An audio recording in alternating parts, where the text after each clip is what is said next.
Junius. No, there isn't. It's Junus. Junius.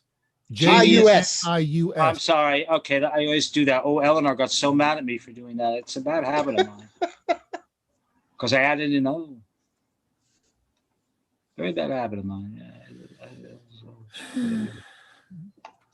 All right, wait a minute. Now, how do I just do that? So are we ready to begin? Yeah, we're ready. We're live streaming.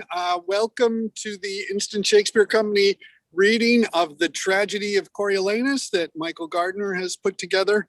And I have some things to do, so I'm Paul Sugarman, and I'll be back when I can. And Michael, if you want to introduce people and then get started, we're good to go. Okay, I'm Michael Gardner, and I'm playing one of the tributes, Junius Brutus. Brutus, whose name I will spell it. Junius Brutus, whose name I will see. That's what I will take out the O in a moment. Okay, my name is Tony Scheinman. I'm playing the role of Tullius Aufidius. Carl Fortunato. I am playing several roles: first citizen, first senator, a watchman, bunch of stuff. Alexander Chilton playing Caius Marcius, later Coriolanus. I'm Angus Hepburn, in sound only at the moment because I gotta get my video going. I'll fix it as soon as I can, playing Menenius. I'm Anna Cody. I'm reading Sicinius. Kevin Quinn, Titus Lartius, third citizen, second serving man, and second watch. Jennifer Finger, the messenger, a gentlewoman, second woman, plebeians, and the boy Martius. I'm Virginia Hammer. I'm doing Volumnia, and I'm doing Paul Sugarman's role of Cominius? Cominius until he's ready. Thank you. Ken Wayne, I'm the second senator, second soldier, third Roman, first officer, etc. I'm Amelia Bell. I'm playing Virgilia and Volce.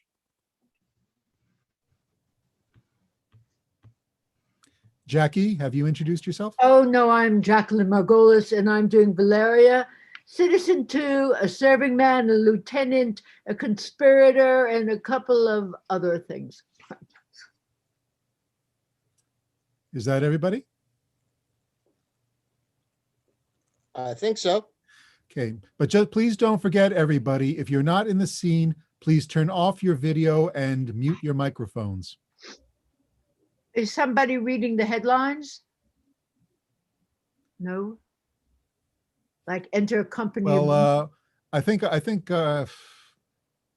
where's Michael? He seems to be missing. Michael? I'll do it. Okay. Okay, just a moment. I got to get to page 1. All right. Herein begins the Instant Shakespeare Company production of the tragedy of Coriolanus by William Shakespeare.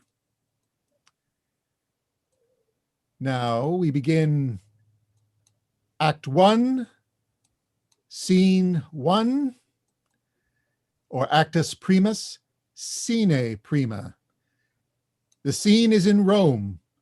Enter a company of mutinous citizens with staves, clubs, and other weapons. Before we proceed any further, hear me speak. Speak, speak, speak. You're all resolved to die rather than famish? Resolved. First, you know Caius Marcius is chief enemy to the people. We know it. We know it. Let us kill him and have corn at our own price. Is it a verdict? No more talking. Let it be done. Away. One good word, good citizens.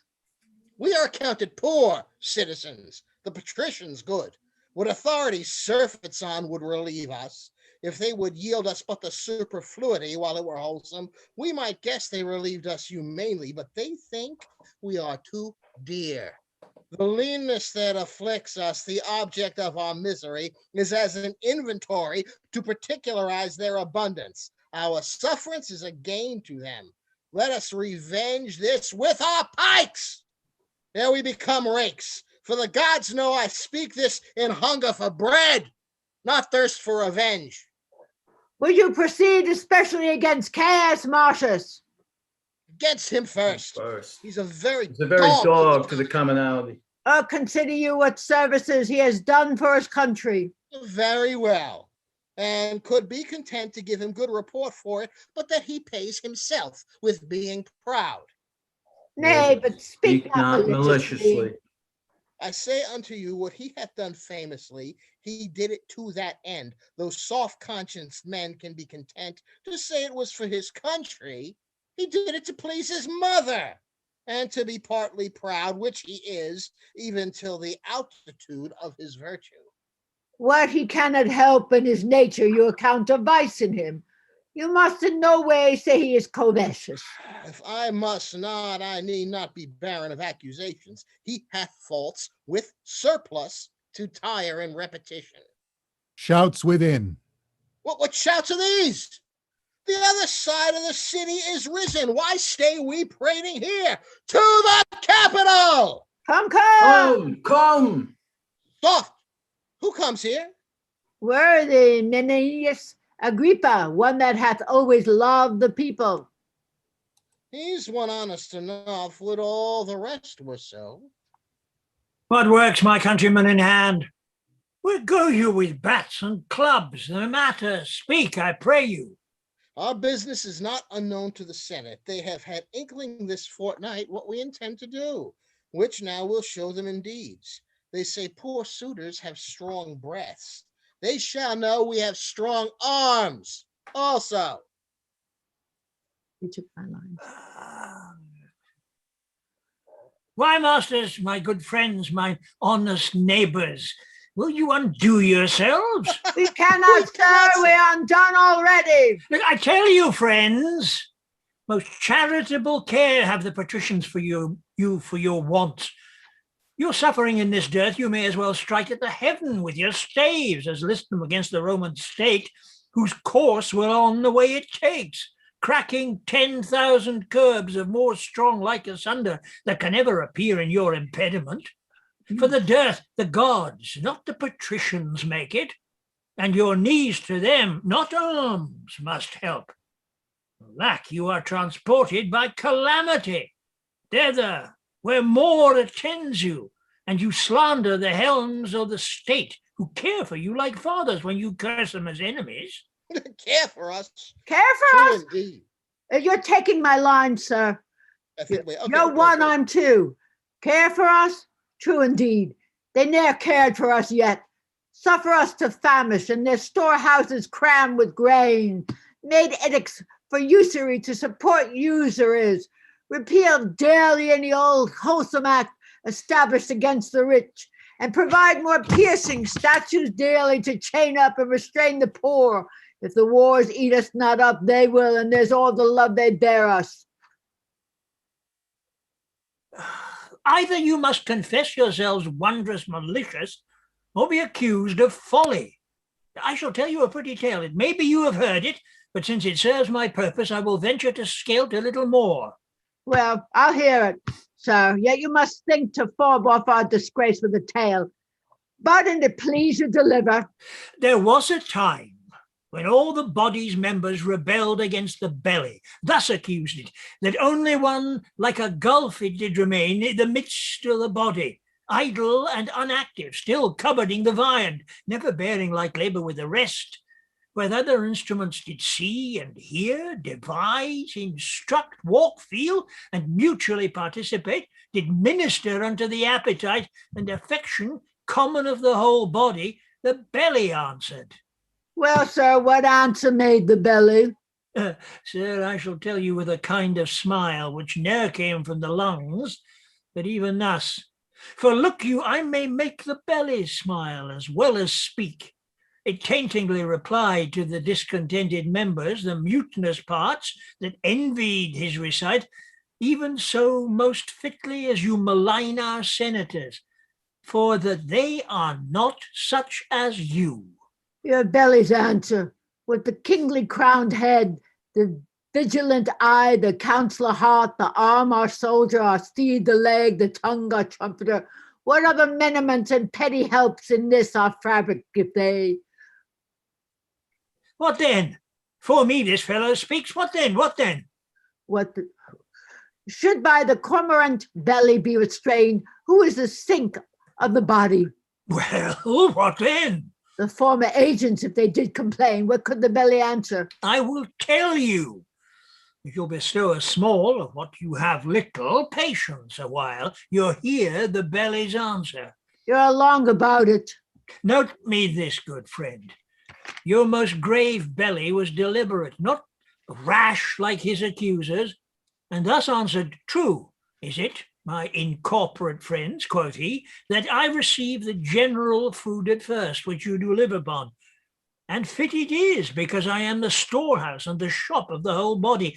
But if you do remember, I send it through the rivers of your blood, even to the court, the heart, to the seat of the brain, and through the cranks and offices of man, the strongest nerves, the small inferior veins from me receive that natural competency whereby they live. And through that all at once, you, my good friend, this says the belly, mark me. I sir, well. Though all at once cannot see what I deliver out to each, yet I can make my aved up, that all from me do back receive the flower of all, and leave me but the bran. What say you to't? It was an answer. How apply you this? The senators of Rome are this good belly, and you the mutinous members. For examine their counsels and their cares, digest things rightly, touching the weal of the common. You shall find no public benefit which you receive, but it proceeds or comes from them to you, and no way from yourselves. What do you think, you, the great toe of this assembly? I the great toe. Why the great toe? For that being one of the lowest, basest, poorest of this most wise rebellion, thou goest foremost. Now, rascal, thou art worst in blood to run, leadst first to win some vantage, but make you ready your stiff bats and clubs. Rome and her rats are at the point of battle, and one side must have the bail. Enter Caius Marcius. Hail, noble Marcius. Thanks. What's the matter, you dissentious rogues, that rubbing the poor itch of your opinion, make yourselves scats? We have ever your good word. He that will give good words to thee will flatter beneath abhorring. What would you have, you curs, that like nor peace nor war? The one affrights you, the other makes you proud. He that trusts to you where he should find you lions, finds you hares, where foxes, geese. You are no surer. No, then is the coal of fire upon the ice, or hailstone in the sun. Your virtue is to make him worthy whose offense subdues him, and curse that justice did it. Hang ye. Trust ye, with every minute you do change a mind, and call him noble that was now your hate, him vile that was your garland. What's the matter? That in these several places of the city, you cry against the noble senate, who under the gods keep you in awe, which else would feed on one another. What's their seeking? For corn at their own rights, whereof they say, the city is well stored. Hang 'em, they say. They'll sit by the fire and presume to know what's done in the capital, who's like to rise, who thrives and who declines, side factions, and give out conjectural marriages, making parties strong, and feebling such as stand not in their liking below their cobbled shoes. They say there's grain enough. Would the nobility lay aside their ruth and let me use my sword? I'll make a quarry with thousands of these quartered slaves, as high as I could pick my lance. Nay, these are almost thoroughly persuaded, for though abundantly they lack discretion, yet they are passing cowardly. But I beseech you, what says the other troop? They're dissolved. Hang 'em. They said they were hungry. Side forth proverbs that hunger broke stone walls, that dogs must eat, that meat was made for mouths, that the gods sent not corn for the rich men only. With these shreds they vented their complainings, which being answered, and a petition granted them. a strange one, to break the heart of generosity and make bold power look pale. They threw their caps as they would hang them on the horns of the moon, shooting their emulation. No. What is granted them? 5 tribunes, to defend their vulgar wisdoms of their own choice. One's Junius Brutus, Sicinius Pilatus, and I know not. Death, the rabble should have first unroofed the city, or so prevailed with me. It will in time, when upon power, and throw forth greater themes for insurrections arguing. Well, this is strange. Oh, get you home, you fragments. Enter a messenger hastily. Where's Caius Marcius? Here, what's the matter? The news is, sir, the Volsces are in arms. I am glad on't. Then we shall have means to vent our musty superfluity, see our best elders. Enter Sicinius Velutus, Annius Brutus Cominius, Titus Lartius, with other senators. Marcius, 'tis true that you have lately told us the Volsces are in arms. They have a leader, Tullus of Phidias, that'll put you to't. I sin in envying his nobility. And were I anything but what I am, I would wish me only he. You have fought together? We're half to half the world by the ears, and he upon my party. I'll revolt to make only my wars with him. He is a lion that I am proud to hunt. Then, worthy Marcius, attend upon Cominius to these wars. It is your former promise. Sir, it is, and I am constant. Titus Lartius, thou should see me once more strike at Tullus' face. But if thou stiff, standst out. You're muted.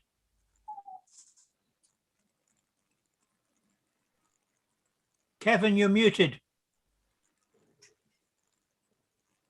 No, Caius Marcius, I'll lean upon one crotch and fight with the other, ere stay behind this business. Oh, true bred. Your company to the capital, where I know our greatest friends attend us. Lead you on. Follow, Cominius. We must follow you, right worthy your priority. Noble Marcius. Hence to your homes. Be gone. Hey, let them follow. The Volskis have much corn. Take these rats thither to gnaw their garners. Worshipful mutiners, your valor puts well forth. Pray, follow. Marcius and the patricians leave. The citizens steal away. Sicinius and Brutus remain. Was ever man so proud as is this Marcius? He has no equal. When we were chosen tribunes for the people. Marked you his lips and eyes. Nay, but his taunts. Be moved, he will not spare to gird the gods. We mock the modest moon. The present wars devour him. He is grown too proud to be so valiant. Such a nature, tickled with good success, disdains the shadow which he treads on at noon. But I do wonder, his insolence can brook to be commanded under Cominius? Fame at that which he aims, in whom already he's well graced, cannot better be held nor more attained than by a place below the first. For what miscarries shall be the general's fault, though he perform to the utmost of a man. And giddy censor will then cry out of Marcius, oh, if he had become the business. Besides, if things go well, opinion that so sticks on Marcius shall of his demerits rob Cominius. Oh, come, half all Cominius's honors are to Marcius, though Marcius earn them not. And all his faults to Marcius shall be honors, though indeed in aught he merit not. Let's hence, and hear how the dispatch is made, and in what fashion more than his singularity he goes upon this present action. That's long. They exit. Act 1, Scene 2. The scene is Coriolanus. Enter Tullus of Phidias with senators of Coriolanus. So your opinion is, Phidias, that they of Rome are entered into our councils and know how we proceed? Is it not yours? Whatever have been thought one in this state that could be brought to bodily act ere Rome at circumvention. 'Tis not 4 days gone since I heard thence. These are the words, I think. I have the letter here. Yes, here it is. They have pressed to power, but it is not known whether for east or west. The dearth is great, the people mutinous. And it is rumored Cominius, Marcius, your old enemy, who is of Rome worse hated than of you, and Titus Lartius, a most valiant Roman. These three lead on the preparation. Whether 'tis bent, most likely, 'tis for you, consider of it. Our army's in the field. We never yet made doubt, but Rome was ready to answer us. Nor did you think it folly to keep your great pretenses veiled, till when they needs must show themselves, when in the hatching it seemed appeared to Rome. By the discovery we shall be shortened in our aim, which was to take in many towns, ere almost Rome should know we were afoot.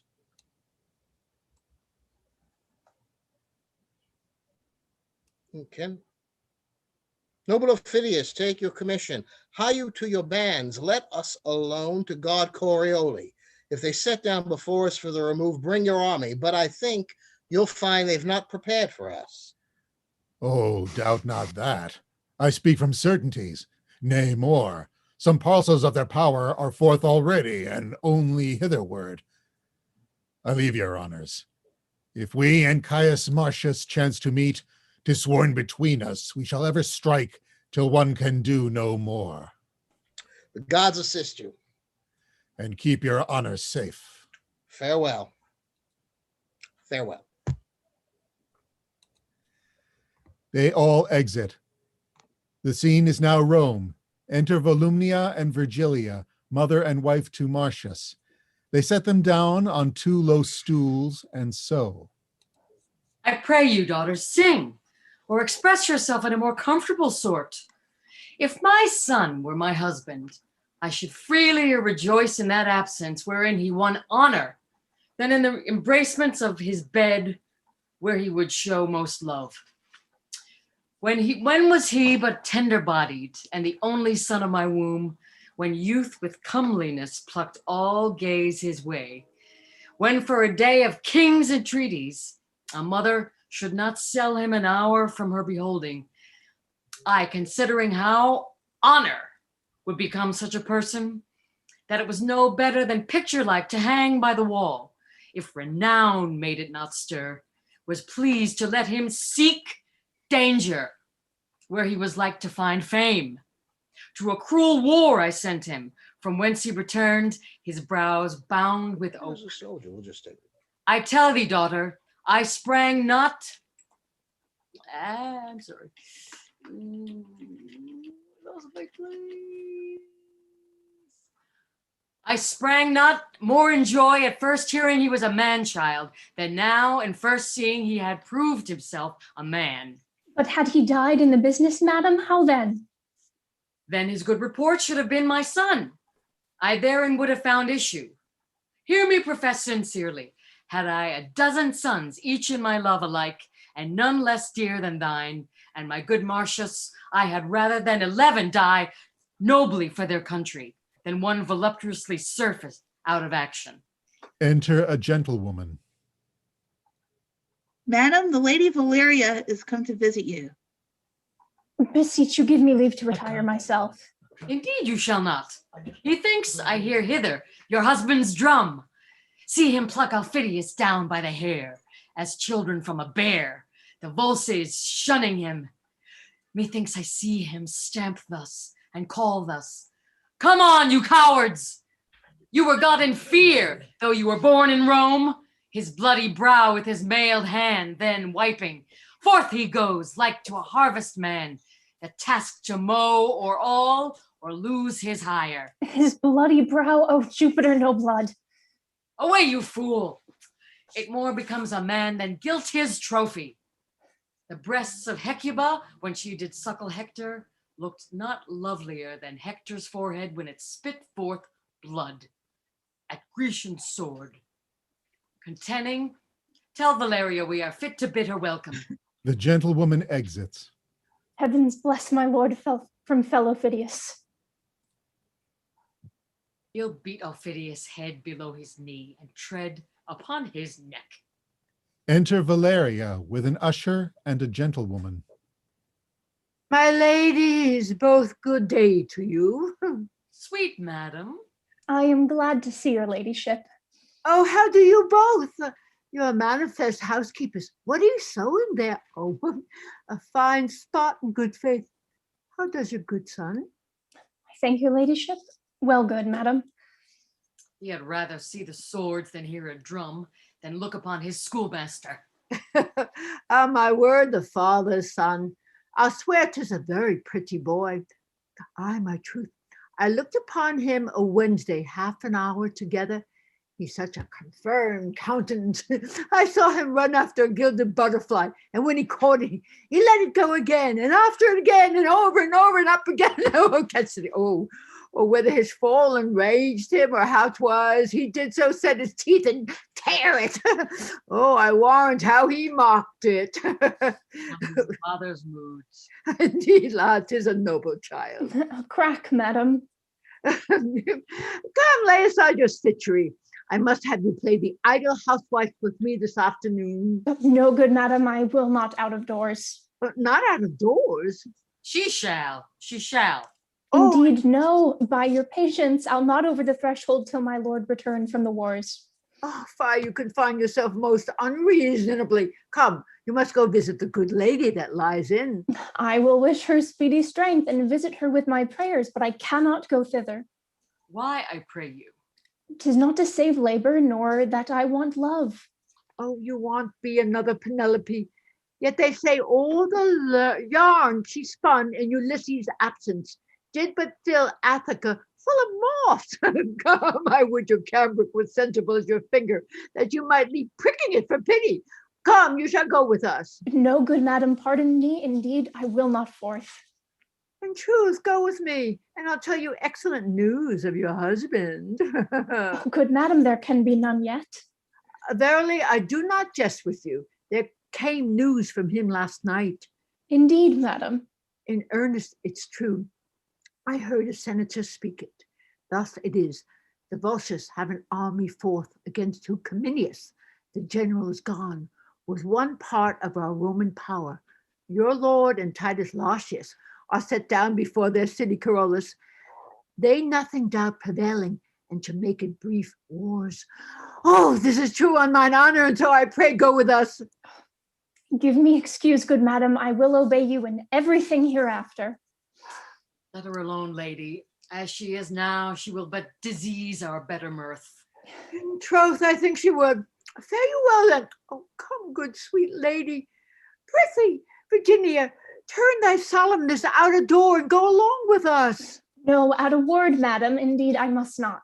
I wish you much mirth. Oh, well then, farewell. The ladies exit. Act 1, Scene 4. Before the city of Coriolanus. Enter Marcius, Titus Lartius, with drum and colors, with captains and soldiers. A messenger comes out to them. Yonder comes news. A wager they have met. My horse to yours, no. 'Tis done. Agreed. Say, has our general met the enemy?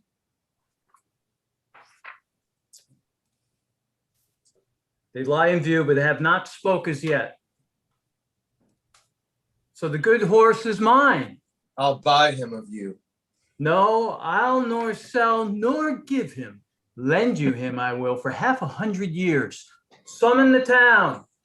How far off lie these armies? Within this 1.5 miles. Then shall we hear their alarm and they ours. Now, Mars, I prithee make us quick in work, that we with smoking swords may march from hence to help our fielded friends. Come, blow thy blast. They sound a parley. Enter 2 senators with others on the walls of Coriolanus. Tell us, Aufidius, is he within your walls? No, nor a man that fears you less than he. That's a drum lesser than a sounds little. far off. Talk, our drums are bringing forth our youth. We'll break our walls rather than they shall pound us up. Our gates, which yet seem shut, we have but pinned with rushes. They'll open of themselves. Hark you far off. On There the is wall Aufidius. far off. what work he makes amongst your cloven army. Oh, they're at it. Their noise be our instruction. Ladders, ho! Enter the army of the Volches. They fear us not, but issue forth their city. Now put your shields before your hearts, and fight with hearts more proof than shields. Advance, brave Titus. They do disdain us much beyond our thoughts, which makes me sweat with wrath. Come on, my fellows. He that retires, I'll take him for a Volsky, and he shall feel mine edge. An alarum. The Romans are beaten back to their trenches. Enter Marcius, cursing. Oh, the contagion of the South light on you, you shames of Rome. You herd of boils and plagues, plaster you o'er, that you may be abhorred farther than seen, and one infect another against the wind a mile. You souls of geese that bear the shapes of men, how have you run from slaves that apes would beat? Pluto and hell, all hurt behind, backs red and faces pale, with flight and agued fear. Mend and charge home, or by the fires of heaven I'll leave the foe and make my wars on you. Look to it, come on.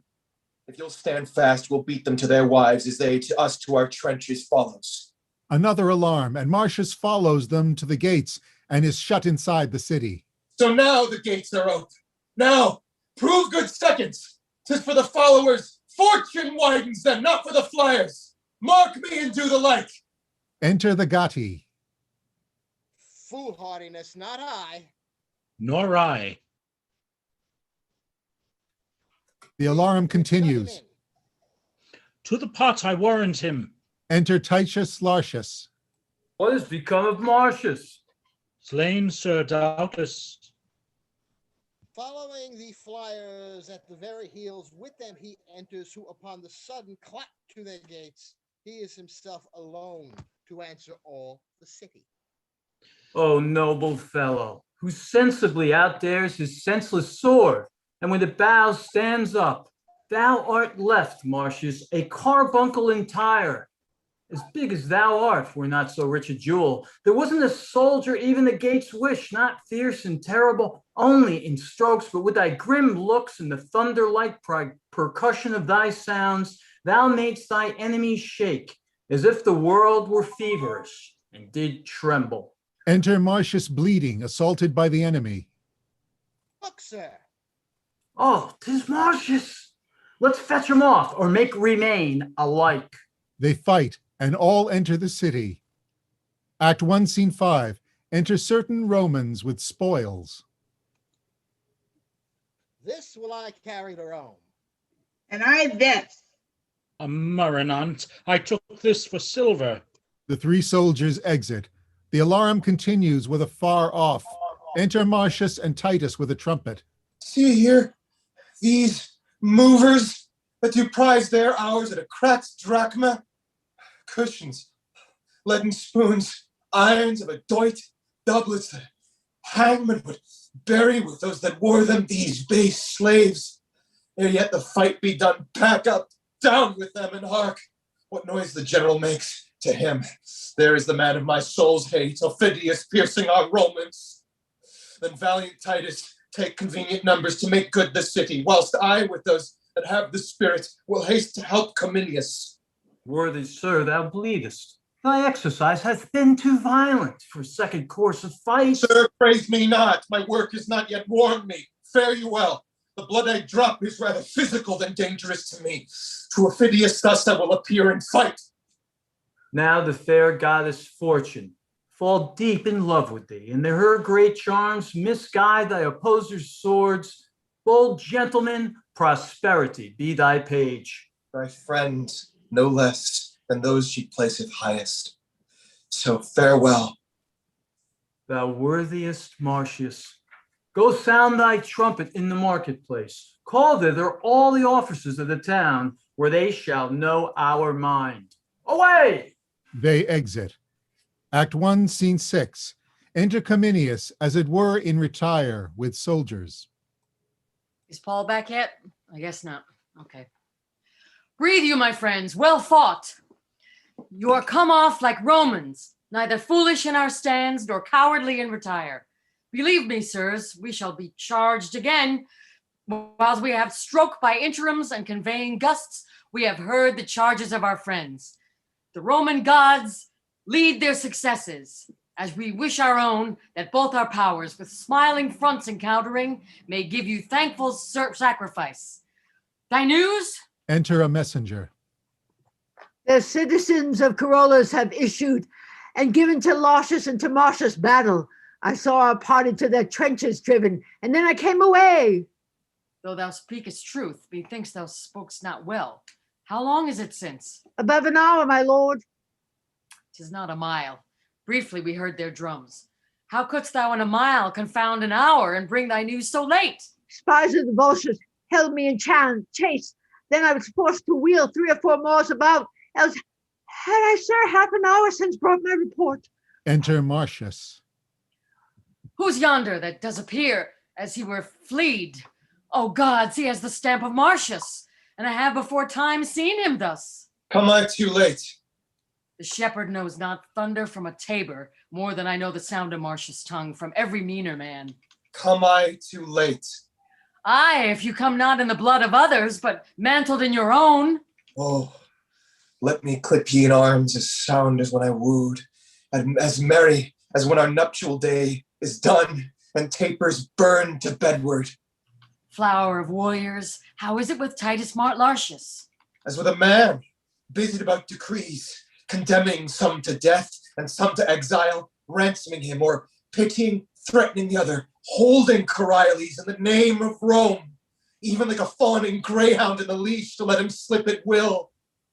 Where is that slave which told me they had beat you to your trenches? Where is he? Call him thither. Let him alone. He did inform the truth, but for our gentlemen, the common file, a plague tribunes for them.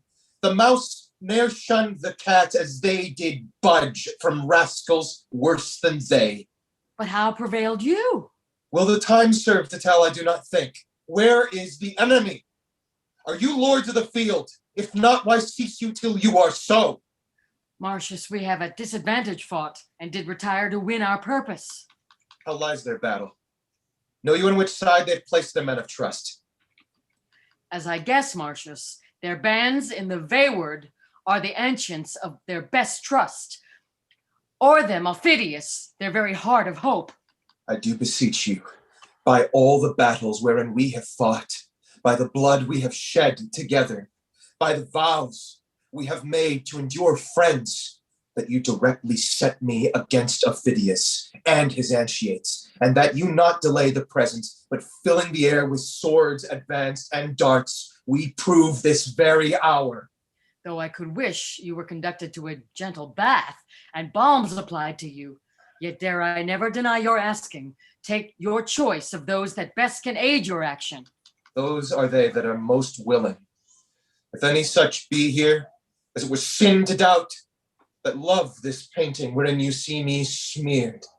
If any fear lesser his person than an ill report, if any think brave death outweighs bad life, and that his country is dearer than himself, let him alone, or so many so minded, wave thus to express his disposition, and follow Marcius. They all shout and wave their swords, take him up in their arms, and cast up their caps.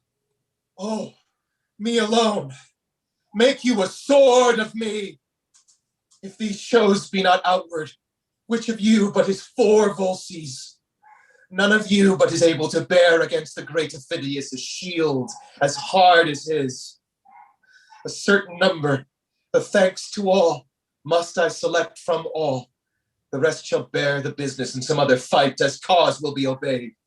Please you, march! And 4 shall quickly draw at my command, which men are best inclined. March on, my fellows. Make good this ostentation, and you shall divide in all with us. They exit. Act 1, Scene 7. Titus Lartius, having set a guard upon Coriolanus, going with drum and trumpet towards Cominius and Caius Marcius, enters with a lieutenant, other soldiers, and a scout. So let the ports be guarded. Keep your duties as I have set them down. If I do send, dispatch those sentries to our aid, and the rest will serve for a short holding. If we lose the field, we cannot keep the town. Fear not our care, sir. Hence, and shut your gates upon us. Our guider come to the Roman camp, conduct us. They exit. Act 1, Scene 8. Alarum, as in battle. Enter Marcius and Aufidius at several doors. I'll fight with none but thee, for I do hate thee worse than a promise breaker. We have alike. Not Afric owns a serpent I abhor more than thy fame and envy. For thy foot! Let the first budger die the other's slave, and the gods doom him after. If I fly, Marcius, follow me like a hare. Within these 3 hours, Tullus, alone I fought in your Coriolanus walls, and made what work I pleased. 'Tis not my blood wherein thou seest me massed. For thy revenge, wrench up thy power to the highest. Wert thou the Hector that was the whip of thy bragged progeny, thou shouldst not scape me here. Here they fight, and certain vultures come in the aid of Aufidius. Marcius fights till they be driven in breathless. Officious and not valiant, ye have shamed me in your condemned seconds. Act 1, Scene 9. Flourish, an alarm, a retreat is sounded. Enter at one door Cominius with the Romans, at another door Marcius with his arm in a scarf. If I should tell thee, or this thy day's work, thou'd not believe thy deeds, but I'll report it. Where senators shall mingle tears with smiles, where great patricians shall attend and shrug, in the end admire, where ladies shall be frighted and gladly quaked, hear more, where the dull tribunes that with the fusty plebeians hate thine honors shall say against their hearts, we thank the gods our Rome hath such a soldier. Yet camest thou to a morsel of this feast, having fully dined before. Enter Titus with his power from the pursuit. Oh, General, here is the steed. We the comparison. Hadst thou beheld? Say now no more. My mother, who has a charter to extol her blood when she does praise me, grieves me. I have done as you have done, that's what I can. Induced as you have been, that's for my country. He that has but affected his goodwill has o'ertaken mine act. You shall not be the grave of your deserving. Rome must know the value of her own. 'Twere a concealment worse than a theft, no less than a traducement, to hide your doings and to silence that which to the spire and top of praises vouched would seem but modest. Therefore I beseech you, in sign of what you are, not to reward what you have done before our army, hear me. I have some wounds upon me, and they smart to hear themselves remembered. Should they not, well might they fester against ingratitude and tempt themselves with death. Of all the horses whereof we have ta'en good and good store of all, the treasure in this field achieved, and city we render you the 10th, to be ta'en forth before the common distribution at your only choice. I thank you, General, but cannot make my heart consent to take a bribe to pay my sword. I do refuse it, and stand upon my common part with those that have beheld the doing.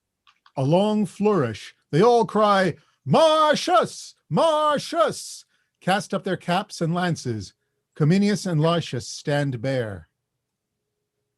May these same instruments which you profane never sound more. When drums and trumpets shall the field prove flatterers, let courts and cities be made all of false-faced soothing. When steel grows soft as the parasite silk, let him be made an overture for the wars. No more, I say, for that I have not washed my nose that bled, or foiled by some debile wretch, which without note his many else have done. You shoot me forth in acclamations hyperbolical, as if I loved my little should be dieted in praises sauced with lies. Too modest are you, more cruel to your good report than grateful to us that give you truly. By your patience, if against yourself you be incensed, we'll put you, like one that means his proper harm, in manacles, then reason safely with you. Therefore, let it be known, as to us, to all the world, that Caius Marcius wears this war's garland, in the token of which my noble steed, known to the camp, I give him, with all his trim belongings. And from this time, for what he did before, Coriolanus, call him with all the applause and clamor of the host, Marcus Caius Coriolanus. Bear the addition nobly ever. A flourish, trumpets sound and drums. Marcus Caius Coriolanus. I will go wash, and when my face is fair, you shall perceive whether I blush or no.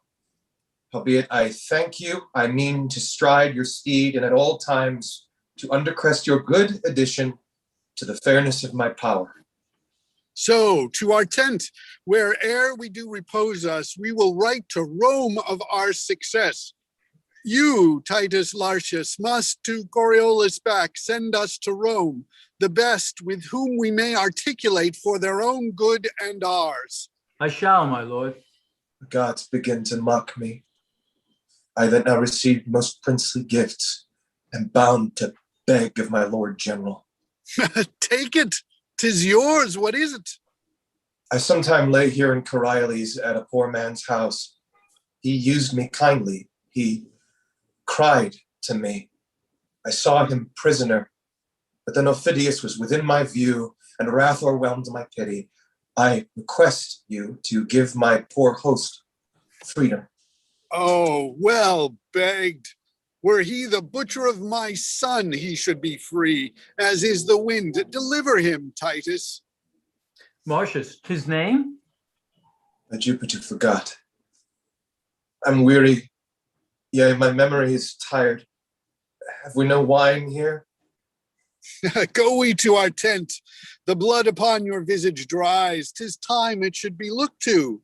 Come. They exit. Act 1, Scene 10. A flourish and coronets. Enter Tullius Aufidius, bloody, with 2 or 3 soldiers. The town is ta'en. It will be delivered back on good condition. Condition? I would I were a Roman, for I cannot, being a Volce, be that I am. Condition? What good condition can a treaty find in the part that is at mercy? 5 times, Marcius, I have fought with thee. So often hast thou beat me, and wouldst do so, I think, should we encounter as often as we eat. By the elements, if e'er again I meet him beard to beard, he's mine, or I am his. Mine emulation hath not that honor in it it had. For where I sought to crush him in equal force, true sword to sword, I'll pocket him some way, or wrath or craft may get him. He's the devil. Bolder, though not so subtle. Oh, my valor's poisoned with only suffering stained by him. For him shall fly out of itself, nor sleep, nor sanctuary, being naked, sick, nor fane, nor capital, the prayers of priests, nor times of sacrifice. Embarkments all of fury shall lift up their rotten privilege and custom gainst my hate to Marcius. Where I find him, were it at home, upon my brother's guard, even against the honorable canon would I wash my fierce hand in's heart. Go you to the city, learn how 'tis held, and what they are that must be hostages for Rome. Will not you go? I am attended at the cypress grove. I pray you, to south the city miles, bring me word thither how the world goes, that to the pace of it I may spur on my journey. I shall, sir. They exit. Act Secundus. Actus Secundus, Scene Primus. The scene is Rome. Enter Menenius with the two tribunes of the people, Sicinius and Brutus. The augurer tells me we shall have news tonight. Good or bad? Not according to the prayer of the people, for they love not Marcius. Nature teaches beasts to know their friends. Pray you, who does the wolf love? The lamb. To devour him as the hungry plebeians would the noble Marcius. He's a lamb indeed, that bays like a bear. He's a bear indeed, that lives like a lamb. You two are old men. Tell me one thing that I shall ask you. Well, sir? Well, sir? In what enormity is Marcius poor in that you two have not in abundance? He's poor in no one fault, but stored with all. Especially in pride. And topping all others in boasting. Well, this is strange now. Do you two know how you were censured here in the city? I mean, of us of the right-hand file, do you? Why? How were we censured? Because you talk of pride now. Will you not be angry? Well, sir. Why, 'tis no great matter, for very little thief of occasion will rob you of a great deal of patience. Give your dispositions the reins and be angry at your pleasures. At the least, if you take it as a pleasure to you, in being so, you blame Marcius for being proud. We do it not alone, sir. I know you can do very little alone, for your helps are many, or else your actions would grow wondrous single. Your abilities are too infant-like for doing much alone. You talk of pride. Or that you could turn your eyes toward the napes of your necks and make but an interior survey of your good selves. Oh, that you could. What then, sir? Why, when you should both discover a brace of unmeriting, proud, violent, testy magistrates, alias fools, as any in Rome. Menenius, you are known well enough too. I am known to be a humorous patrician, and one that loves a cup of hot wine with not a drop of a line Tiber in it. Said to be something imperfect in favouring the first complaint, hasty and tinder-like upon to trivial motion. One that converses more with the buttock of the night than with the forehead of the morning. When I think, I utter, and spend my malice in my breath. Speaking to such wheels men as you are, I cannot call you courteses. If the drink you give me touch my palate adversely, I'll make a crooked face at it. I can say your worships have delivered the matter well when I find the ass in compound with the major part of your syllables. And though I must be content to bear with those that say you are reverend grave men, yet they lie deadly that tell you you have good faces. If you see this in the map of my microcosm, follows it that I am known well enough too. What can your besom conspicuosities glean out of this character if I be known well enough too? Oh, come, sir, come. We know you well enough. You know neither me, yourselves, nor anything. You are ambitious for poor knaves' caps and legs. You wear out a good wholesome forenoon in hearing a cause between an orange wife and a forfeit seller, and then rejourn the controversy of 3d to a second day of audience. When you're hearing a matter between party and party, if you chance to be pinched with a colic, you make faces like mummers, set up the bloody flag against all patience, and in roaring for a chamber pot, dismiss the controversy bleeding, the more entangled by your hearing. All the peace you make in their cause is calling both the parties knaves. Oh, you're a pair of strange ones. Come, you are well understood to be a perfect jiber for the table and a necessary bencher in the capital. Oh, our very priests must become mockers if they shall encounter such ridiculous subjects as you are, when you speak best unto the purpose. It is not worth the wagging of your beards, and your beards deserve not so honourable a grave as to stuff a botcher's cushion. or to be entombed in an ass's back saddle. Yet you must be saying, Marcius is proud, who in a cheap estimation is worth of all of your predecessors since Deucalion. Peradventure, some of the best of them were hereditary hangmen. God in to your worships, more of your conversation would infect my brain, being the herdsman of the beastly plebeians. I would be bold to take my leave of you. Brutus and Sicinius step aside. Enter Volumnia, Virgilia, and Valeria.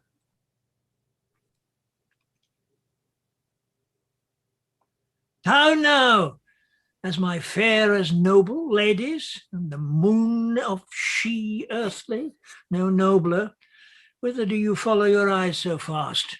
Honorable Menenius, my boy Marcius approaches. For the love of Juno, let's go. Ha! Marcius coming home? Aye, worthy Menenius, and with most prosperous approbation. Oh, take my cap, Jupiter, I thank thee. Oh, Marcius coming home. Nay, 'tis true. Look, here's a letter from him. The state hath another, his wife another, and I think there's one at home for you. I will make my very house reel tonight. A letter for me? Yes, certain, there's a letter for you. I saw it. A letter for me. It gives me an estate of 7 years' health, in which time I will make a lip at the physician. The most sovereign prescription in Gallon is but empiric critique, and to this preservative of no better report than a horse strength. Is he not wounded? He was wont to come home wounded. Oh, no, no, no. Oh, he is wounded. I thank the gods for it. Oh, so do I too. If it be not too much, brings a victory in his pocket, the wounds become him. On's brows. Menenius, he comes the third time home with the oaken garland. Has he disciplined Aufidius soundly? Titus Lartius writes they fought together, but Aufidius got off. 'Twas time for him too, I'll warrant him that. And he had stayed by him, I would not have been so fidious for all the chests in Coriolanus and the gold that's in them. Is the Senate possessed of this? Good ladies, let's go. Yes, yes, yes. The Senate has letters from the general, wherein he gives my son the whole name of the war. He hath in this action outdone his former deeds doubly. In troth, there's wondrous things spoke about him. Wondrous? Aye, I warrant you, and not without his true purchasing. The gods grant them true. True? Oh. True? I'll be sworn they're true. Where is he wounded? God save your good worships. Marcius is coming home. He has more cause to be proud. Where is he wounded? In the shoulder and in the left arm. Oh. There will be large cicatrices to show the people when he shall stand for his place. He received in the repulse of Tarquin 7 hurts in the body. Oh, 1 of the neck, 2 in the thigh. There's 9 that I know. He had before this last expedition 25 wounds upon him. Now it is 27. Every gash was an enemy's grave. Oh, hark, the trumpet sound. A shout and a flourish. These are the ushers of Marcius. Before him, he carries noise, and behind him, he leaves tears. Death, that dark spirit, in's nervy arm doth lie, which being advanced, declines, and then men die. A senate. Trumpets sound. Enter Cominius the general and Titus Lartius. Between them Coriolanus, crowned with an oaken garland, with captains and soldiers and a herald. No Rome that all alone Marcius did fight within Coriolanus gates, where he hath won with fame a name to Marcius Caius. Those in honor follows Marcius Caius Coriolanus. Welcome to Rome, renowned Coriolanus. Sound and a flourish. Welcome to Rome, renowned Coriolanus. More of this. It does offend my heart. Pray now no more. Look, sir, your mother. Oh, you have, I know, petitioned all the gods for my prosperity. He kneels before her. Hey, my good soldier, up. My gentle Marcius, worthy Caius, and by deed achieving honor, newly named. What is it, Coriolanus, must I call thee? But, oh, thy wife. My gracious silence. Hail. Wouldst thou have laughed had I come coffin home, that weeps to see me triumph? Oh, my dear, such eyes the widows in Coriolanus wear, and mothers that lack sons. Now the gods crown thee. And live you yet? Oh, my sweet lady, pardon. I know not where to turn. Oh, welcome home, and welcome, General, and you're welcome all. 100,000 welcomes. I could weep and I could laugh. I am light and heavy. Welcome. A curse begins at very Rutan's heart that is not glad to see thee. You are three that Rome should dote on. Yet by the faith of men, we have some old crab trees here at home that will not be grafted to your relish. Oh, yet welcome, warriors. We call a nettle but a lettle, and the faults of fools but folly. Ever right. Menenius, ever, ever. Give way there and go on. Your hand and yours. Ere in our own house I do shade my head, the good patricians must be visited, from whom I have received not only greetings, but with them change of honors. I have lived to see inherited my very wishes and the buildings of my fancy. Freeze, brother. Only there's one thing wanting, which I doubt not, but our Rome will cast upon thee. No, good mother, I'd rather be their servant in my way than sway with them in theirs. On to the capital. A flourish of cornets. They exit in state as before. Enter Brutus and Sicinius. All tongues speak of him, and the blared sights are spectacle to see him. The prattling nurse into her rapture lets her baby cry while she chats him. The kitchen malkin pins her richest lockram about her reachy neck, clamoring the walls to eye him. The stalls, bulks, windows are smothered up, leads filled, ridges horsed, with variable complexions, all agreeing in earnestness to see him. Social flamens do press among the popular throngs and puff to win a vulgar station. Our veiled dames commit the war of white and damask in their nicely guarded cheeks to the wanton spoil of Phoebus' burning kisses. Such a pother, as if that's whatsoever God who leads him were slyly crept into his humane powers and give him graceful posture. On the sudden, I warrant him counsel. Then our office may, during his power, go sleep. He cannot temperately transport his honors from where he should begin and end, but will lose those he hath won. In that there's comfort. Doubt not the commoners for whom we stand, but they, upon their ancient malice, will forget with the least cause these his new honors, which that he will give them, make I as little question as he is proud to do it. I heard him swear where he to stand for counsel, never would he appear in the marketplace, nor on him put the Naples vesture of humility, nor showing, as the manner is, his wounds to the people, begging their stinking breaths. 'Tis right. It was his word. Now, he would miss it rather than carry it, but by the suit of the gentry to him and the desire of the nobles. I wish no better than have him hold that purpose and to put it in execution. It's most like he will.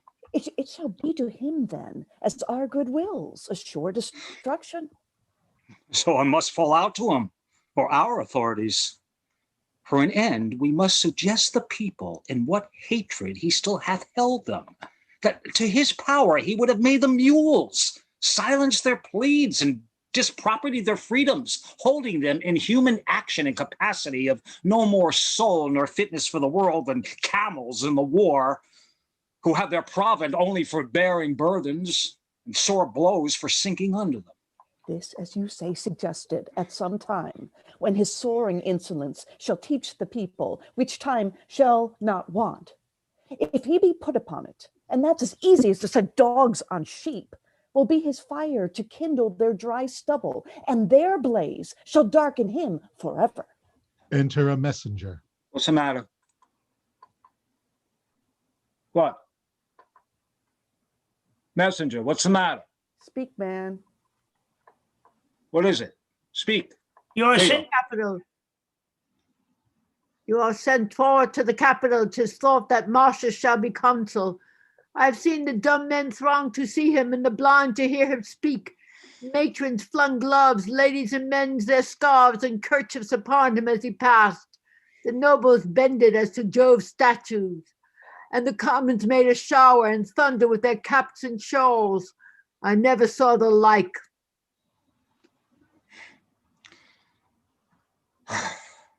Let's to the capital and carry with us ears and eyes for the time, but hearts for the event. Cap with you. They exit. Act 2, Scene 2. Enter 2 officers to lay cushions, as it were, in the Capitol. Come, come, they're almost here. How many stand for consulships? 3 they say, but 'tis thought of every one Coriolanus will carry it. That's a brave. brave fellow, but he's vengeance proud and loves not the common people. Faith, there hath been many great men that have flattered the people who ne'er loved them, and there be many that they have loved they know not wherefore, so that if they love they know not why, they hate upon no better ground. Therefore, for Coriolanus neither to care whether they love or hate him, manifests the true knowledge he has in their disposition, and out of his noble carelessness lets them plainly see it. If he did not care whether he had their love or no, he waved indifferently, twixt doing them neither good nor harm. But he seeks their hate with greater devotion than they can render it him, and leaves nothing undone that may fully discover him their opposite. Now, to seem to affect the malice and displeasure of the people is as bad as that which he dislikes, to flatter them for their love. He hath deserved worthily of his country, and his ascent is not by such easy degrees as those who have been supple and courteous to the people, bonneted without any further deed to have them at all into their estimation and report. But he hath so planted his honors in their eyes and his actions in their hearts, that for their tongues to be silent and not confess so much were a kind of ingrateful injury, to report otherwise or a malice, that giving itself the lie would pluck reproof and rebuke from every ear that heard it. No more of him, he's a worthy man. Make way, they are coming. A Senate. Enter the patricians and the tribunes of the people. Lictors before them, Coriolanus, Menenius, Cominius the consul, Sicinius and Brutus, who take their places by themselves, and Coriolanus stands. Having determined of the vultures and to send for Titius Larius, it remains as the main point of this our after meeting to gratify his noble service that hath thus stood for his country. Therefore please you, most reverend and grave elders, to desire the present consul and the last general in our well-founded successes to report a little of that worthy work performed by Marcius Caius Coriolanus, whom we meet here both to thank and to remember with honours like himself. Speak, good Cominius. Leave nothing out for Lent, and make us think rather our states defective for requital than we to stretch it out. Masters of the people, we do request your kindest ears, and after your loving motion toward the common body, to yield what passes here. We are convented upon a pleasing treaty, and have hearts inclinable to honor and advance the theme of our assembly. Which the rather we shall be blessed to do, if he remember a kinder value of the people that he hath hereto prized them of. That's off. Now would you rather had been silent? Please you to hear Cominius speak. Most willingly, but yet my caution was more pertinent than the rebuke you give it. He loves your people, but tie him not to be their bedfellow. Worthy Cominius, speak. Coriolanus rises and offers to go away. Nay, keep your place. Sit, Coriolanus, never shamed to hear what you have nobly done. Your honors, pardon, I'd rather have my wounds to heal again than hear say how I got them. Sir, I hope my words dispensed you not. No, sir. Yet oft when blows have made me stay, I fled from words. You soothed not, therefore hurt not. But your people, I love them as they weigh. Now, pray now, sit down. I'd rather have one scratch my head at the sun when the alarm was struck and idly sit to hear my nothings monstered. Coriolanus exits. Masters of the people, you multiplying spawn, how can ye flatter? That's 1,000 to one good one. And now, when you now see he had rather venture all his limbs for honor than on one's ears to hear it. Proceed, Cominius. I shall lack voice. The deeds of Coriolanus should not be uttered feebly. It is held that valor is the chiefest virtue and most dignifies the haver. If it be, the man I speak of cannot in the world be singly counterpoised. At 16 years, when Tarquin made a head for Rome, he fought beyond the mark of others. Our then dictator, whom with all praise I point at, saw him fight when with his Amazonian shin he drove the bristled lips before him. He bestrode an o'erpressed Roman, and in the council's view slew 3 opposers. Tarquin's self he met and struck him on his knee in that day's feats. When he might act the woman in the scene, he proved best man in the field, and for his meed was brow-bound with the oak. His pupil age, man entered thus, he waxed like a sea, and in the brunt of 17 battles since, he lurched all swords of the garland. For this last, before and in Coriolanus, let me say, I cannot speak him home. He stopped the flyers, and by his rare example, made the coward turn terror into sport. As weeds before a vessel under sail, so men obeyed and fell before his stem.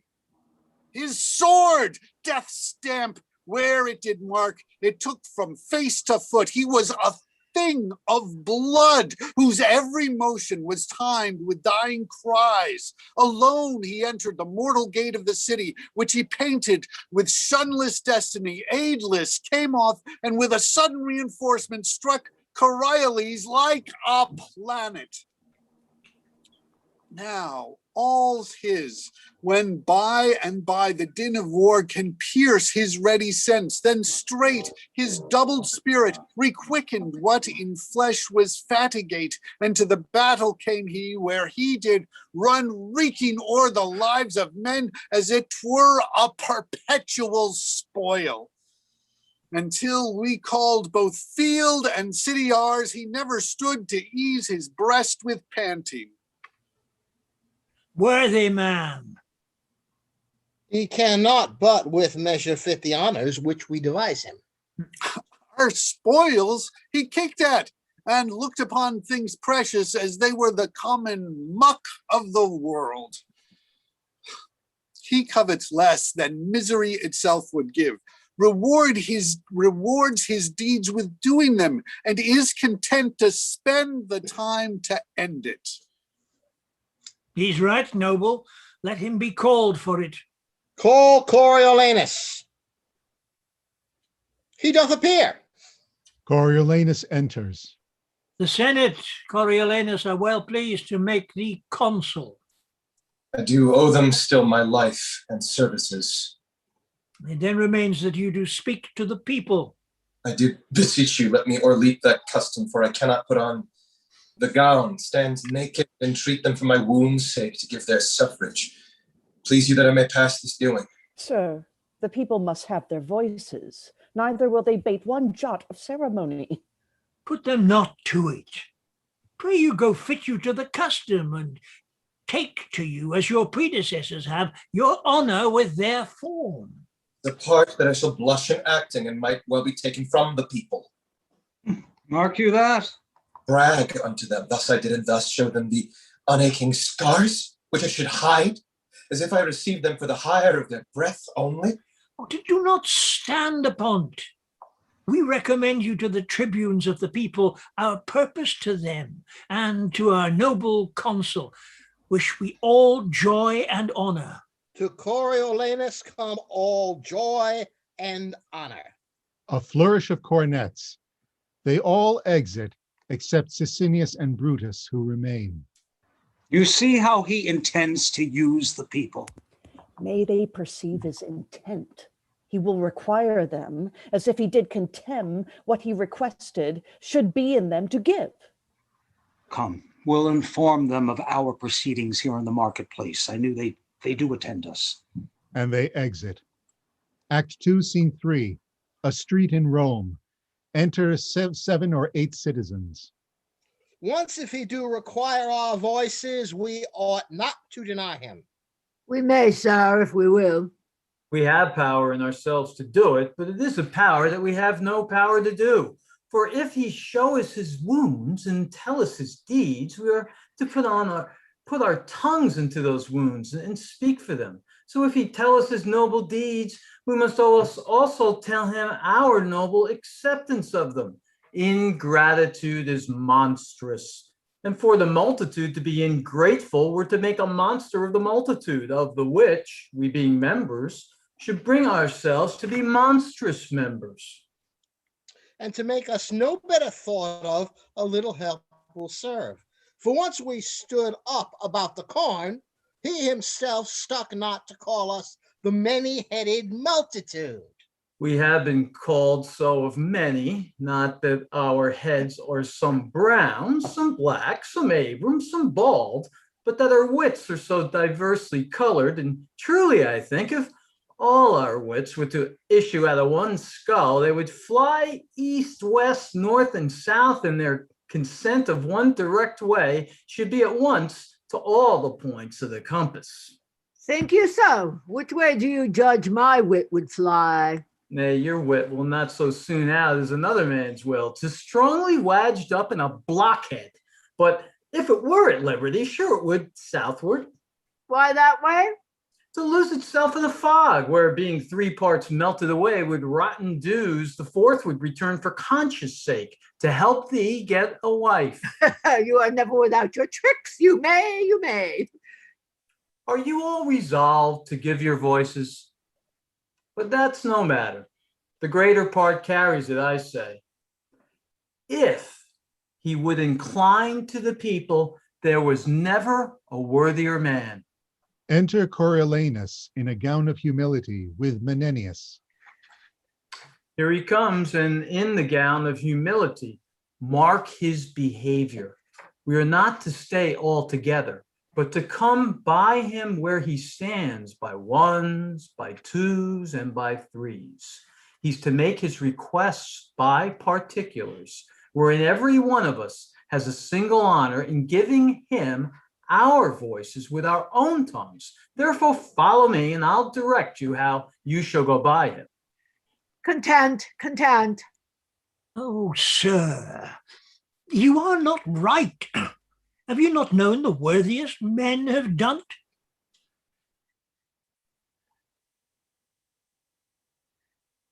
What must? You're muted, Alex. You're muted. Coriolanus, we do not hear.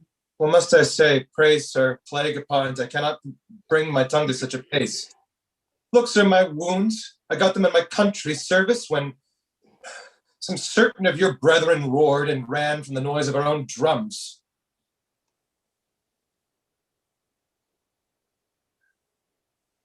Somebody's muted. Oh, minute. No, I've frozen again. Oh me, the gods, you must not speak of that. You must desire them to think upon you. Think upon me. Hang 'em. I would they would forget me like the virtues which our divines lose by 'em. You mar all. No, I'll leave you. Pray you speak to him. I pray you in wholesome manner.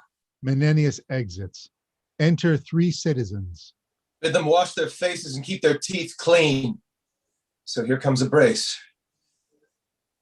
You know the cause, sir, of my standing here? We do, sir. Tell us what hath brought you to. Mine own desert. Your own dessert? Aye, but not mine own desire. How not your own desire? No, sir, 'twas never my desire yet to trouble the poor with begging. You must think if we give you anything, we hope to gain by you. Well, sir, then I pray your price of the consulship. The price is to ask it kindly. Kindly, sir, I pray, let me have it. I have wounds to show you which shall be yours in private. Your good voice, sir, what say you? You shall have it worthy, sir. A match, sir. There's an all too worthy voice is begged. I have your alms, adieu. But this is something odd. And 'twere to give again, but 'tis no matter. They exit. Enter two other citizens. Pray you now, if you may stand with the tune of your voices, that I may be consul. I have here the customary gown. Guess it's still us. You have deserved nobly of your country, and you have not deserved nobly. Your enigma? You have been a scourge to our enemies. You've been a rod to our friends. You have not indeed loved the common people. You should account me the more virtuous that I have not been common in my love. I will, sir, flatter my sworn brother, the people, to earn a dearer estimation of them. 'Tis a condition they account gentle, and since the wisdom of their choice is rather to have my hats than my heart, I will practice an insinuating nod and be off to them most counterfeitly. That is, sir, I will counterfeit the bewitchment of some popular man and give it bountifully to the desirous. Therefore, beseech you, I may be consul. We hope to find you our friend, and therefore give you our voices heartily. You have received many wounds for your country. I will not seal your knowledge with showing them. They will make much of your voices, and so trouble you no further. Gods give you joy, sir, heartily. The two citizens exit. Most sweet voices. Better it is to die, better to starve than to crave the hire which we do deserve. Why, in this wolvish toga, should I stand here to beg of Hob and Dick that do appear their needless vouchers? Custom calls me to it. What custom wills, in all things should we do it. The dust on antique time would lie unswept, and mountainous error be highly heaped for truth to o'erhear, rather than fool it so. Let the high office and the honor go to one that would do thus. I am half through. The one part suffered, the other will I do. Three more citizens enter. Here come more voices. Your voices. For your voices, I have fought. Watched for your voices. For your voices bare of wounds 24 odd. Battles thrice 6 I have seen and heard of. For your voices have done many things, some less, some more. Your voices, indeed, I would be consul. He has done nobly and cannot go without any honest man's voice. Therefore let him be consul. The gods give him joy and make him good friend to the people. Amen. Amen. God save thee, noble God counsel. save thee, noble counsel. Worthy voices. Enter Menenius with Brutus and Sicinius.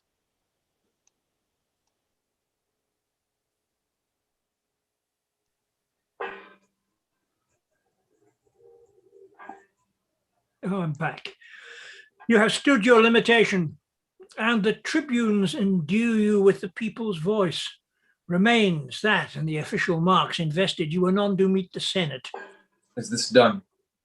Custom of request you have discharged. The people do admit you, and are summoned to meet anon upon your approbation. Where? At the Senate House? There, Coriolanus. May I change these garments? You may, sir. That I'll straight do, and knowing myself again, repair to the Senate House. I'll keep you company. Will you along? We stay here for the people. Fare you well. Coriolanus and Menenius exit. He has it now, and by his looks, methinks 'tis warm at his heart. With a proud heart he wore his humble weeds. Will you dismiss the people? The plebeians enter. How now, my masters? Have you chose this man? He has our voices, sir. Oh, we pray the gods he may deserve your love. Amen, sir. To my poor unworthy notice, he mocked us when he begged our voices. Certainly, he flouted us downright. No, 'tis his kind of speech. His kind of speech he did us mock. No, not one amongst us save yourself, but says he used us scornfully. He should have showed us his marks of merit, wounds received for country. Oh, why, so he did, I am sure. Oh, no, No. no man No, saw. no. No man saw him. He said he had wounds, which he could show in private, and with his hat, thus waving it in scorn, I would be counsel, says he, aged custom, but by your voices will not so permit me. Your voices, therefore, when we granted that, here was, I thank you for your voices. Thank you, your most sweet voices. Now you have left your voices, I have no further with you. Was this not mockery? Why, either were you ignorant to see it, or seeing it, of such childish friendliness to yield your voices? Could you not have told him as you were lessoned? When he had no power, but was a petty servant to the state, he was your enemy. Never spoke against your liberties and the charters that you bear in the body of the wheel. And now, arriving at a place of potency and sway of the state, if he should still malignantly remain fast flow to the plebe, your voices might be curses to yourselves. You should have said that as his worthy deeds did claim no less than what he stood for, so his gracious nature would think upon you for your voices and translate his malice towards you into love, standing your friendly lord. Thus to have said, as you were foreadvised, had touched his spirit and tried his inclination. From him plucked either his gracious promise, which you might as cause had called you up, have held him to, or else it would have galled his surly nature, which easily endures not article, tying him to aught, so putting him to rage, you should have taken the advantage of his collar and passed him unelected. I mean, did you perceive he did solicit you in free contempt when he did need your loves? And do you think that his contempt shall not be bruising to you when he has power to crush? Why had your bodies no heart among you? Or had your tongues to cry against the rectorship of judgment? Have you ere now denied the asker, and now again of him that did not ask but mock, bestow your suit for tongues? He's not confirmed. We may deny him yet. And we'll deny him. I'll have 500 voices of that sound. Yes, and I twice 500, and their friends. I get you hence instantly. Tell those friends they have chosen a council that will take from them their liberties. Make them of no more voice than dogs that are so offbeat for barking, and therefore kept to do so. Let them assemble, and on a safer judgment, all revoke your ignorant election. Enforce his pride and his old hate unto you. Besides, forget not with what contempt he wore the humble weed, how in his suit he scorned you. But your loves, thinking upon his services, took from you the apprehension of his present portents, which most jibingly, ungravely he did fashion after the inveterate hate he bears you. Lay a fault on us, your tribunes, that we labored, no impediment between, but that you must cast your election on him. Say you chose him more after our commandment, as guided by your own true affections, and that your mind's preoccupied with what you rather must do than what you should, made you against the grain to voice him counsel. Lay the fault on us. Spare us not. Say we read lectures to you, how youngly he began to serve his country, how long continued, and what stock he springs of. The noble house of Martians from whence he came, that Ancus Marcius Numis, daughter's son, who after great Hostilius here was king of the same house Publius and Quintus were, that our best water brought by conduits hither, and nobly named, so twice being censor was his great ancestor.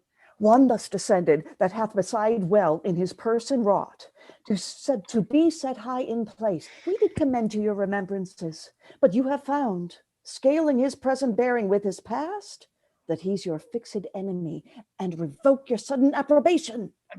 Say you never had done it. Yeah, harp on that still by our putting on. And presently, when you have drawn your number, repair to the Capitol. We must all repent in their election. Repent in their election. The plebeians exit. Let him go on. This mutiny were better put in hazard than stay past doubt. For greater if, as his nature is, he fall enraged with their refusal, both observe and answer the vantage of his anger. To the Capitol, come. We will be there before the stream of the people, and this shall seem, as partly 'tis, their own, which we have goaded onward. The two exit. Actus Tertius, Scene 1. The Capitol. Cornets. Enter Coriolanus, Menenius, all the gentry, Cominius, Titus Lartius, and other senators. Tullus Obsidius then is made new head. He had, my lord, and that it was which caused our swifter composition. So then the Volsci stand but as at first, ready when the time shall prompt them to make road upon us again. They are warned, Lord Counsel, so that we shall hardly in our ages see their banners wave again. Saw you, Ophidius? On safeguard, he came to me and did curse against the Volsces, for they had so vilely yielded the town. He is retired to Antium. Spoke he of me? He did, my lord. How? What? How often he had met you sword to sword, that of all things on the earth, he hated your person most, that he would pawn his fortunes to hopeless restitution, so he might be called your vanquisher. At Antium lives he? At Antium. I would I had a cause to seek him there to oppose his hatred fully. Welcome home. Sicinius and Brutus enter. Behold, these are the tribunes of the people, the tongues of the common mouth. I do despise them, for they do prank them in authority against all noble sufferance. Pass no further. Huh? What is that? It will be dangerous to go on no further. What makes this change? The matter? Hath he not passed the noble and the common? Cominius, no. Have I had children's voices?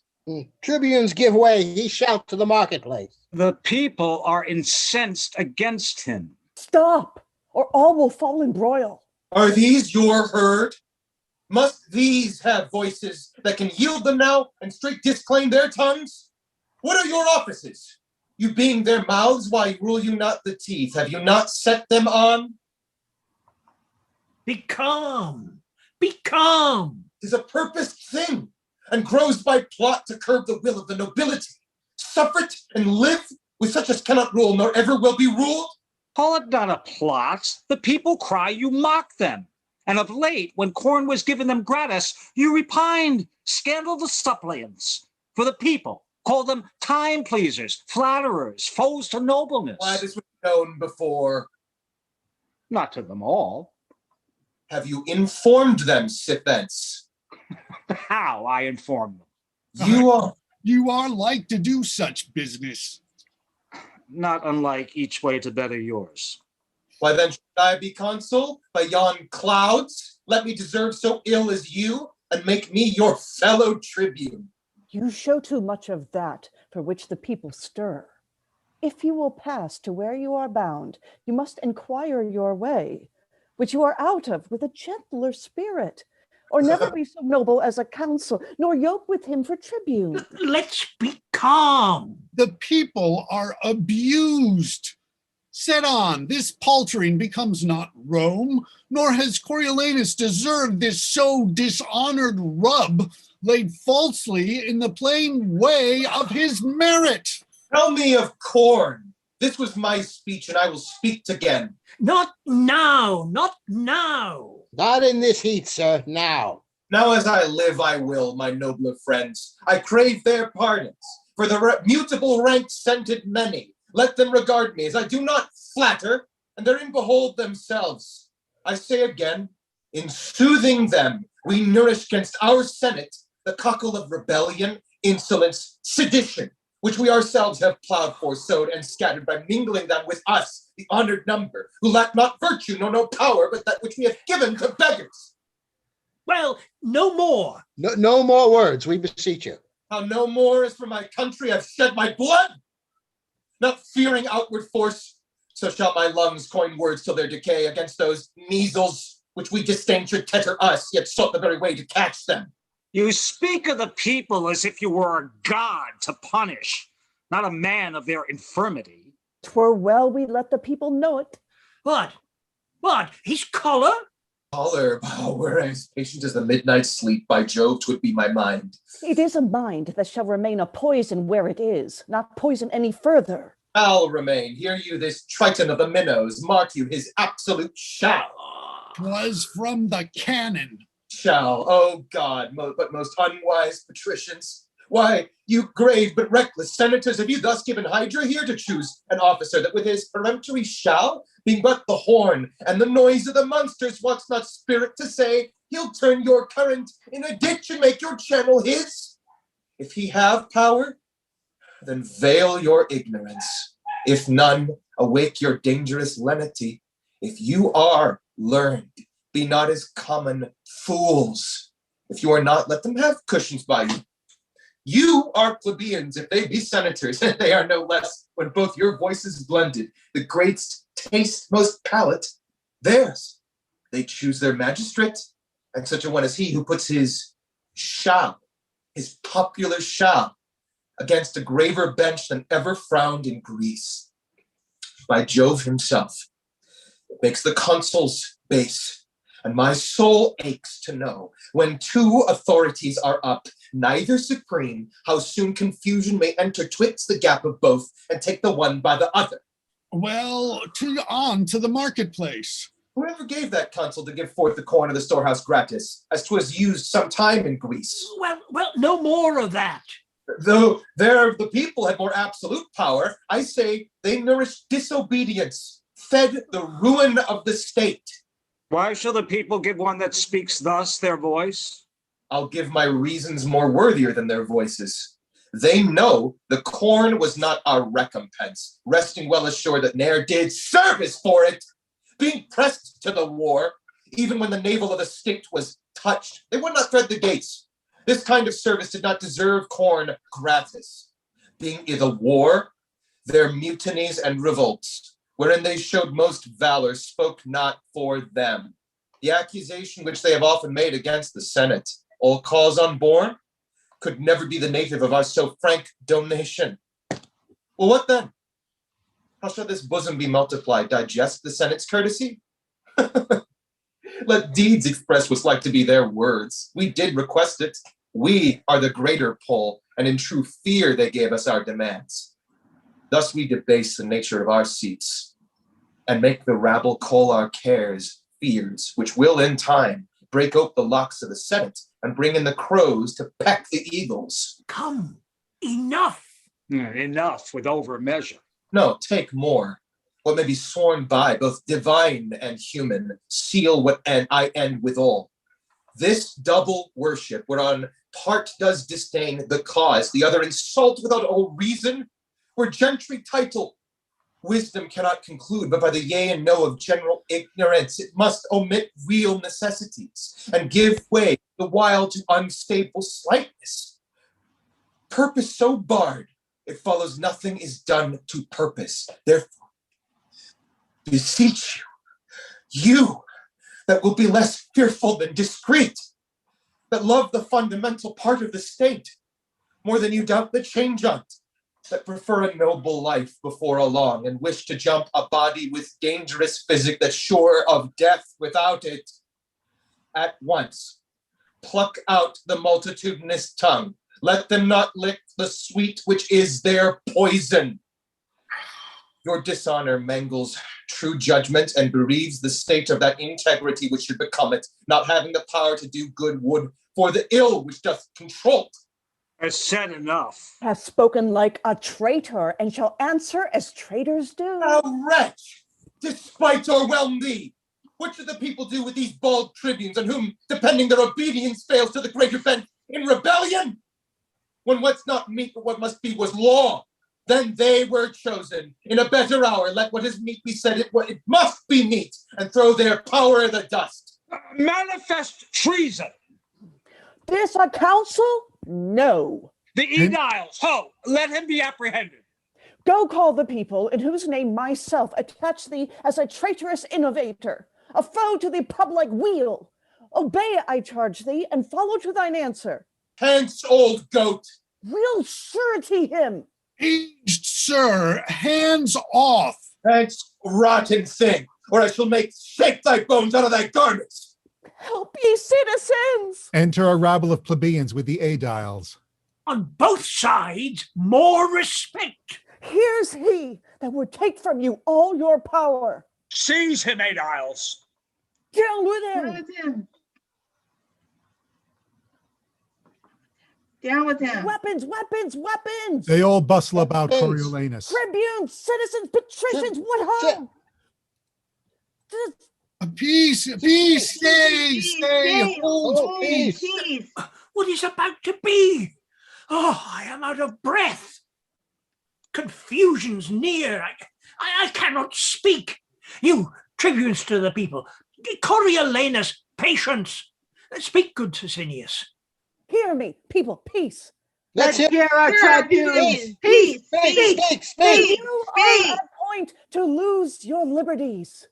Marcius would have all from you. Marcius, whom late you have named for council. Fie. This is the way to kindle, not to quench. One build the city and to lay all flat. What is the city but the people? The people are the city. By the consent of all, we were established the people's magistrates. You so remain. And so are like to do.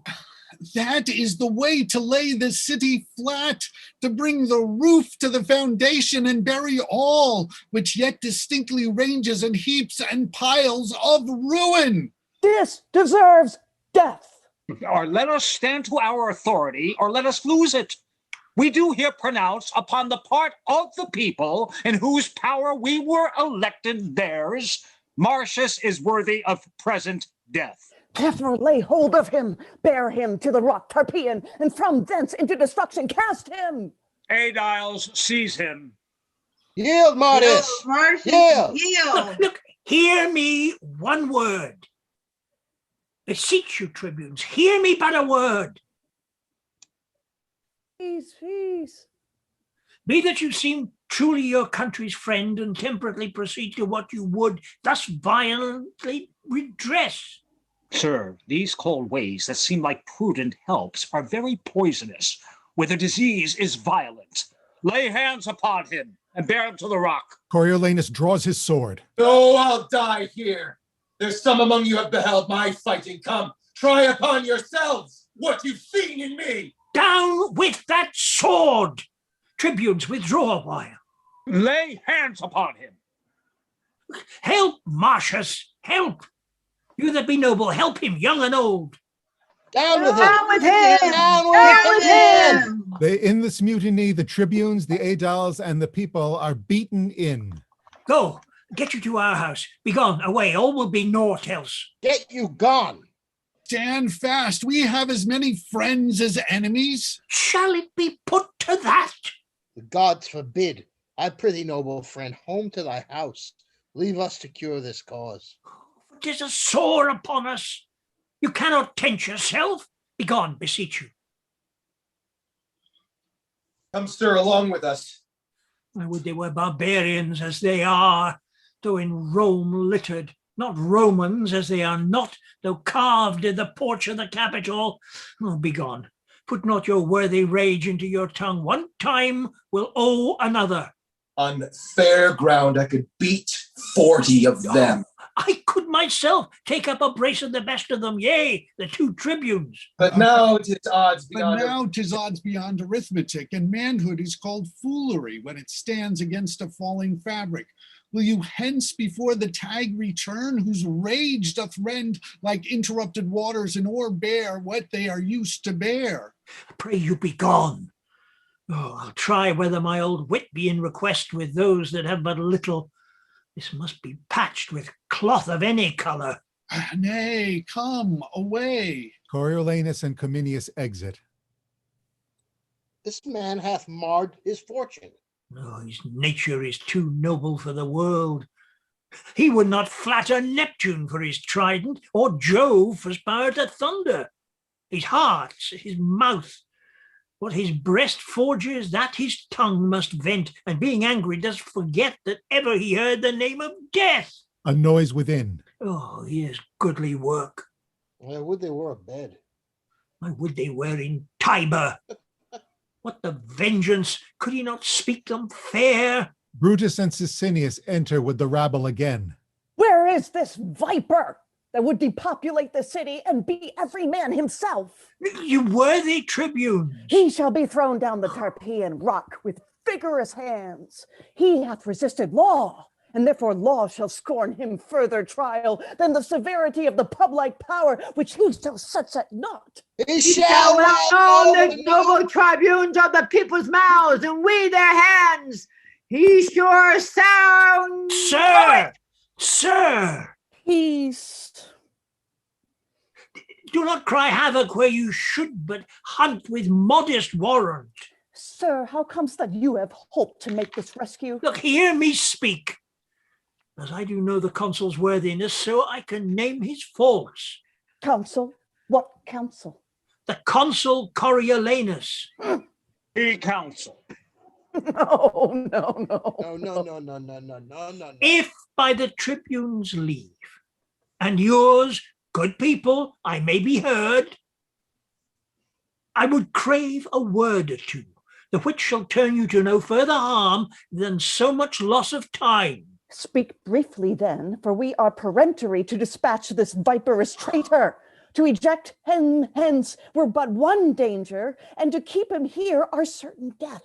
Therefore it is decreed he dies tonight. Now the good gods forbid that our renowned Rome, whose gratitude towards her deserved children is enrolled in Jove's own book like an unnatural dam, should now eat up her own. He's a disease that must be cut away. Oh, he's a limb that has but a disease mortal to cut it off, to cure it easy. What has he done to Rome that's worthy death? Killing our enemies? The blood he hath lost, which I dare vouch is more than he hath by many an ounce, he dropped it for his country. And what is left? To lose it by his country?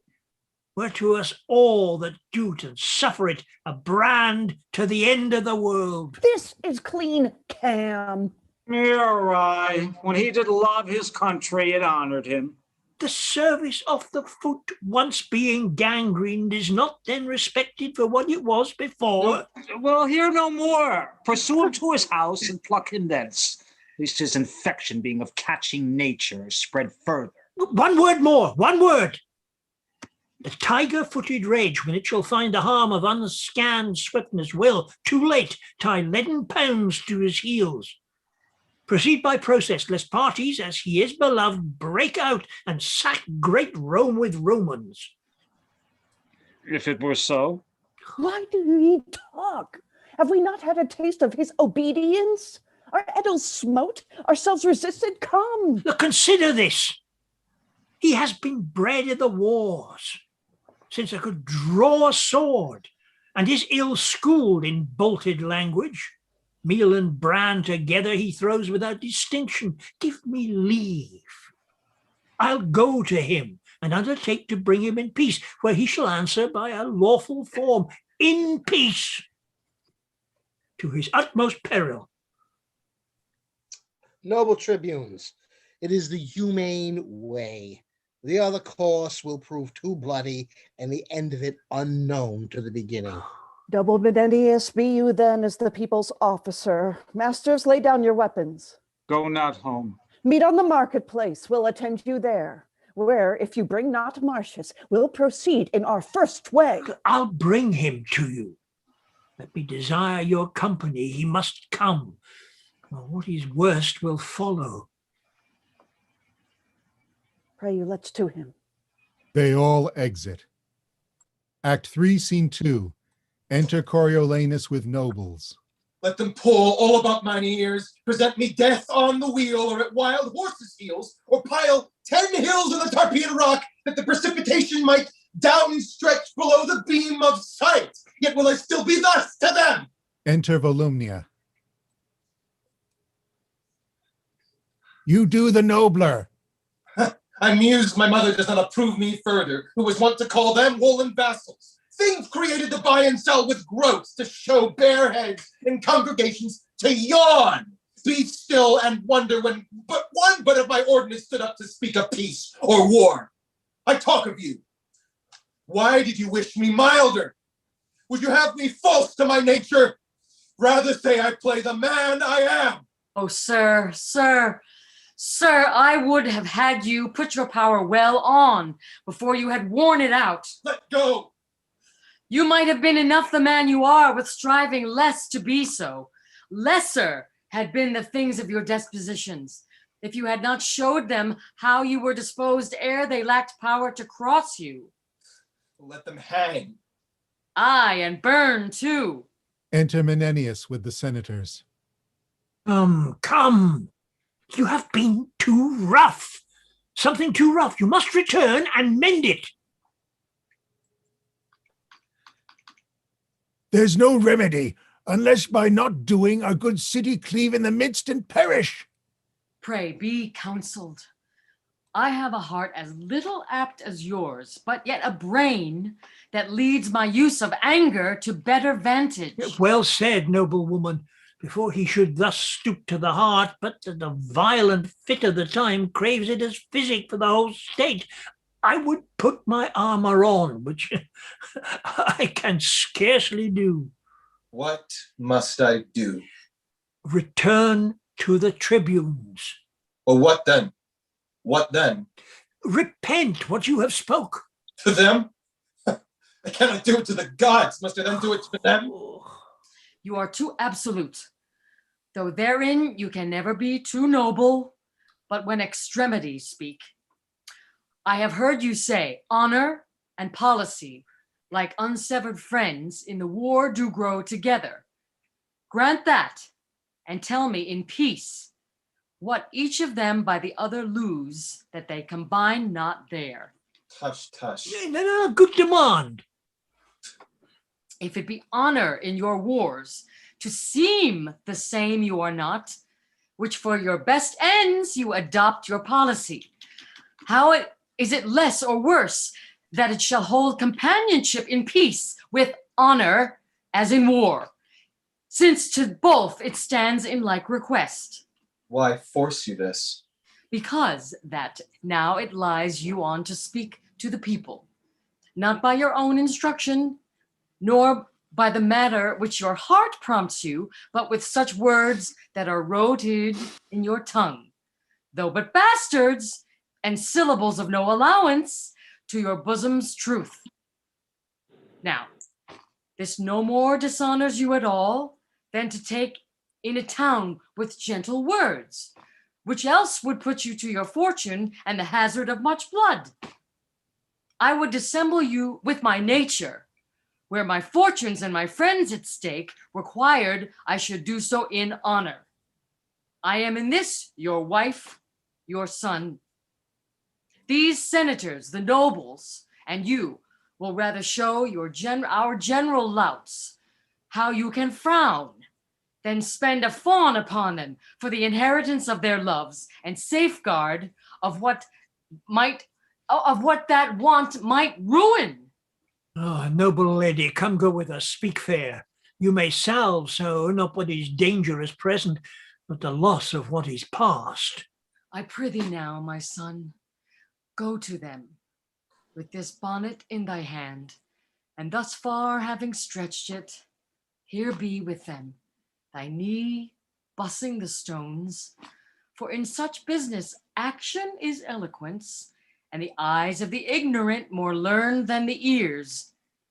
Waving thy head, which often thus correcting thy stout heart, now humble as the ripest mulberry, that will not hold the handling, or say to them, thou art their soldier, and being bred in broils, hast not the soft way, which thou dost confess were fit for thee to use, as they to claim, in asking their good loves. But thou wilt frame thyself, forsooth, hereafter theirs so far as thou hast power and person. This but done, even as she speaks, why their hearts were yours. For they have pardons, being asked as free as words to little purpose. Prithee now, go and be ruled, although I know thou hast rather follow thine enemy in a fiery gulf than flatter him in a bower. Enter Cominius. Here is Cominius. I have been in the marketplace. And sir, 'tis fit you make strong party, or defend yourself by calmness, or by absence. All's in anger. Only fair speech. I think 'twill serve if he can dare to frame his spirit. He must and will. Prithee now, say you will, and go about it. Must I go show them my unbarred sconce? Must I with base tongue give my noble heart a lie that it must bear? I will do it. Yet, were there but this single plot to lose this mold of Marcius, they to dust should grind it and throw it against the wind. To the marketplace, you have put me now to such a part which never I shall discharge to the life. Come, we'll prompt you. I prithee now, sweet son, as thou hast said, my praises made thee first a soldier. So to have my praise for this, perform a part thou hast not done before. Well, I will do it. Away my disposition and possess me some harlot spirit. My throat of war be turned, which choired with my drum, into a pipe small as a Munich, or the virgin voice that babies lull asleep. The smiles of knaves tent in my cheeks, and schoolboys' tears take up the glasses of my sight. A beggar's tongue make motion through my lips, and my armed knees, who bowed but in my stirrup bend, like his that had received an alms.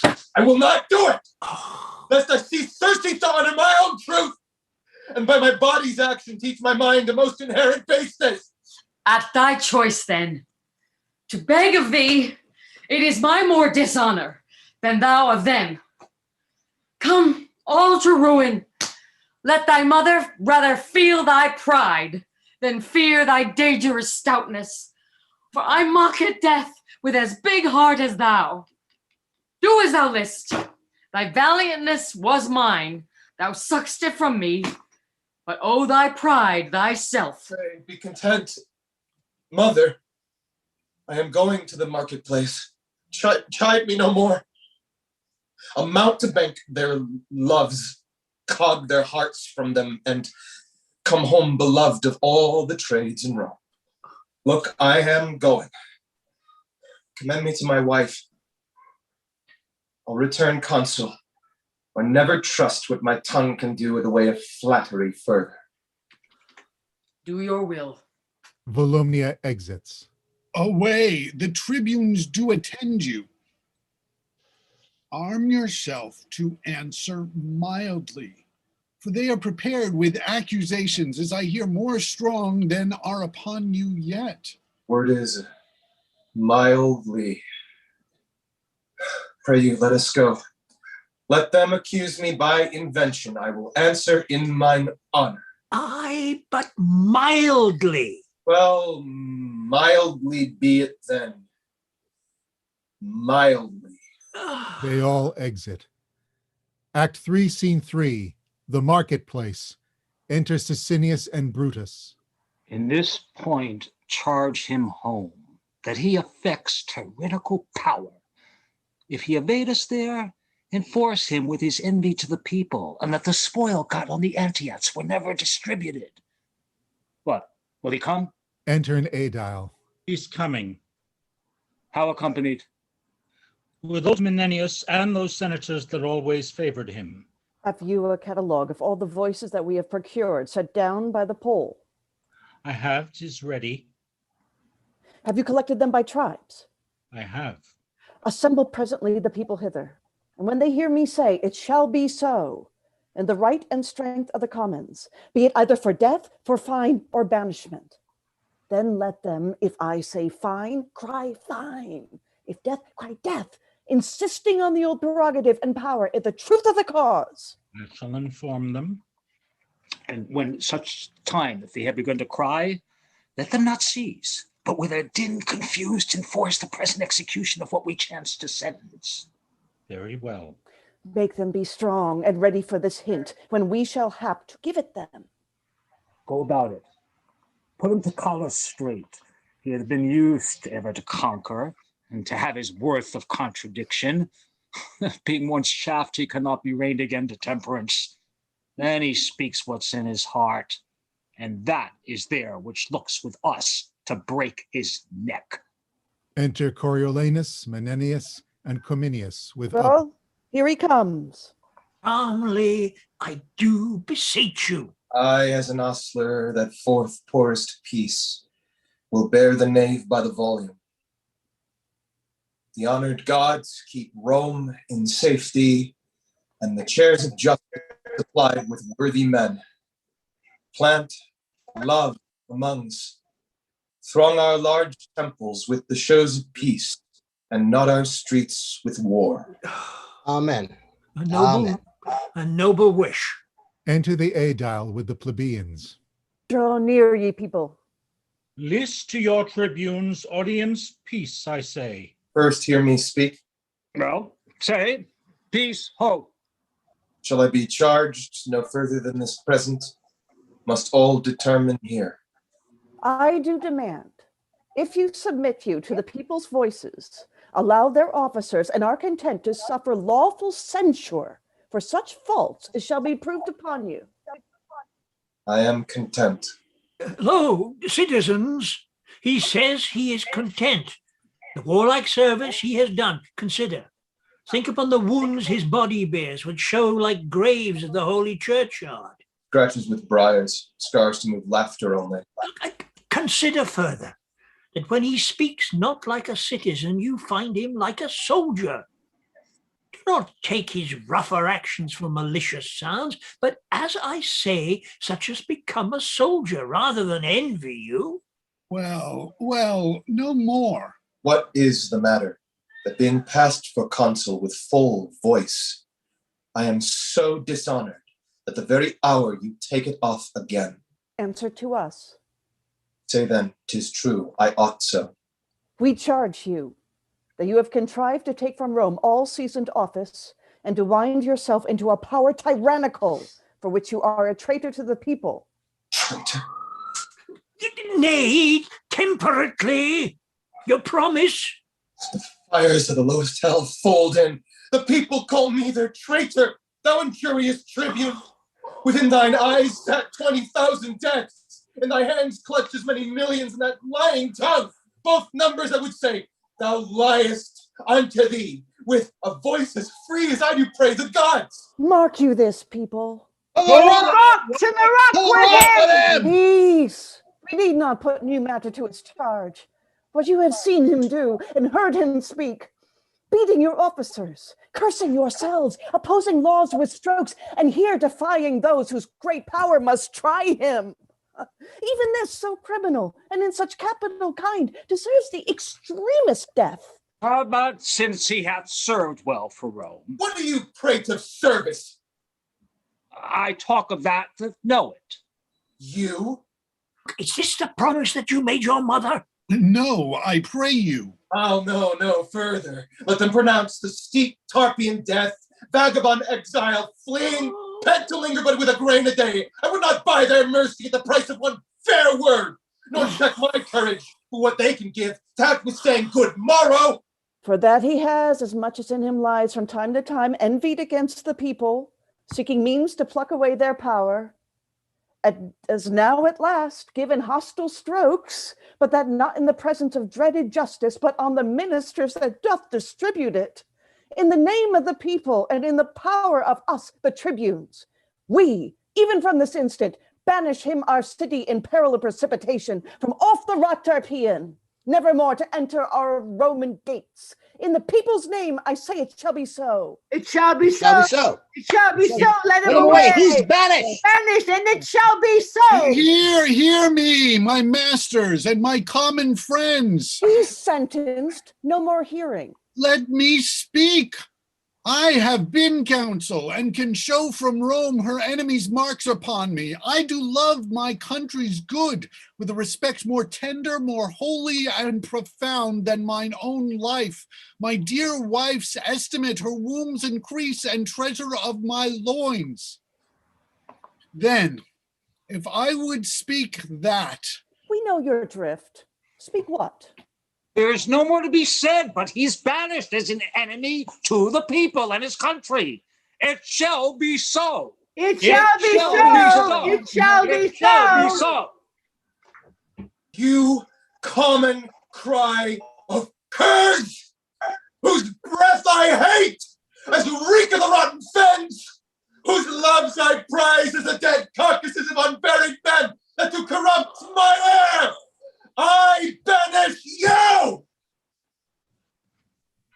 And here remain in your uncertainty. Let every feeble rumor shake your hearts. Your enemies, with nodding of their plumes, fan you into despair. Have the power still to banish your defenders, till at length your ignorance, which finds not till it feels, making not reservation of yourselves, still your own foes deliver you as most abated captives to some nation that won you without blows. Despising for you the city. Thus, I turn my back. There is a world elsewhere. Exit Coriolanus and Cominius with Cumalige. The plebeians all shout and throw up their caps. The people's enemy is gone! Is gone! Our enemy is banished. Is gone! He's gone! Go see him out at gates and follow him as he hath followed you with all despite. Give him deserved vexation. Let a guard attend us through the city. Come. Let's see him out the gates. Come. The gods preserve our noble tribunes. Come. And they And all. with that, we will have an intermission. 10 minutes? Yeah, let's do 10. Is that okay? Sounds good. Sounds good. All right, lovies. So what is it now? Yeah. It is now 9:45. Oh, by the way, thank you, Tony, for reading the stage directions. I didn't ask anybody, so I appreciate welcome. it. I know Angus likes to do it sometimes, but got a big part today. This one's keeping me busy enough. I know. Okay, so 10 minutes. Let me Yep. turn my Sounds music. good, my friends. Okay. Thank you. Thank you all. Yeah, I'm sorry I wasn't all here at the beginning, but We liked your vehicular episode. yes, I can do it on the road, not while driving though. No, but that was good. Yeah, it is the least place to do it. But then I have to like open the door so that the light was on. Of course, yeah. But yeah, there is so much in terms of like with the all this is it's so funny. I mean, that so much is written and done about with Julius Caesar and Coriolanus. I mean, there is so much more political stuff. That's a lot of stuff that's almost much more direct to our present political situation. But I don't know, people don't see it. I don't know if anybody's read the book Tyranny by Stephen Greenblatt, which is a really excellent book where he looks at Shakespeare's tyrants, and he wrote it during in the middle of the Trump administration, and he was very clearly writing about Donald Trump without using his name once. Yeah, which is really great. And he also made a big thing about Coriolanus. I mean, like the idea of somebody who's like the hero of this city going and working with their biggest enemy, you know, and sort of like making the comparison, because it is, I mean, he's such a Republican. I mean, it's like, oh, screw the people, they shouldn't have any voices. Doesn't care about them at all. It's just what the nobility wants should be. Mm-hmm. I mean, not even like understanding that people need food to eat, you know. Just one thing that I've noticed, people keep saying council instead of saying consul. That's right. Yeah. Entirely different word. Mm-hmm. Consul. That's right. Not council. Does the American State Department not have consuls? No, they don't. Yeah, okay. They have consulates and they have consul. Yeah, because don't have consuls. Yeah, because my father-in-law was a consul general in Tokyo and then in Munich and various other places. Wow. Yeah, I promoted Mona, our audience member, to panelist. So thank you for sticking with us through this. Yeah. It's not a matter of sticking. I really enjoy listening to you guys. Great. Thank you. And next Thursday, we're going to be doing, I mean, hopefully I'll be done with work in time for it, but is sort of in celebration of Shakespeare. We'll be just sort of having a Shakespeare free-for-all where people can bring some Shakespeare and share some Shakespeare, whatever they want to share. And wow. So yeah, so even if you want to work on do a scene with somebody or something like that, just how's that? Just do that. To just come and share some Shakespeare. Yeah. Yeah. Sorry, I had to do it just with sound at the beginning. I'm on the fast track for Windows, and I upgraded to the new version of Windows. It comes out weekly, and Zoom updated as well, and the combination of the two shut down my video, and I had to do all sorts of crazy things to try and get it done. Yes, well, I'm glad you got Is the it. sound not coming through again? It's poor. It varies. There are a lot of people whose mic volume is very low. Okay. What's mine like, Tony? Yours sounds great. Oh, okay. Because with these earphones, I don't hear myself. I keep on meaning to look at one of the saved things. Oh, that's better. Got a blurred background now, so you can't see the mess of my bedroom. You got a new haircut at last on Monday. Hairdressers opened up. So did you get your second shot or? Yeah. Week and a half ago. 12 weeks after the first one. Wow. 12 weeks? Britain moved it to 12. Oh, I see. Basically because they decided that once you've got one shot, that gives you sort of 70, 80% protection. But basically it's much better in terms of hospitalization and death. So the goal was to get as many people as possible with at least one jab, so that as many people, that's why we've got so many people covered at the moment, because such a high percentage of the population, most of them have only got one. And so I'm in the over 70 bracket, and we were just getting our second shot last week, whereas they're working down to the 50s on the first shot. Wow. Yeah, well, finally got vaccinated last week, Wednesday, with the Johnson & Johnson vaccine. Good. And my kid got it like just before they then sort of said, oh, wait, we got to pause it for a while. Yeah.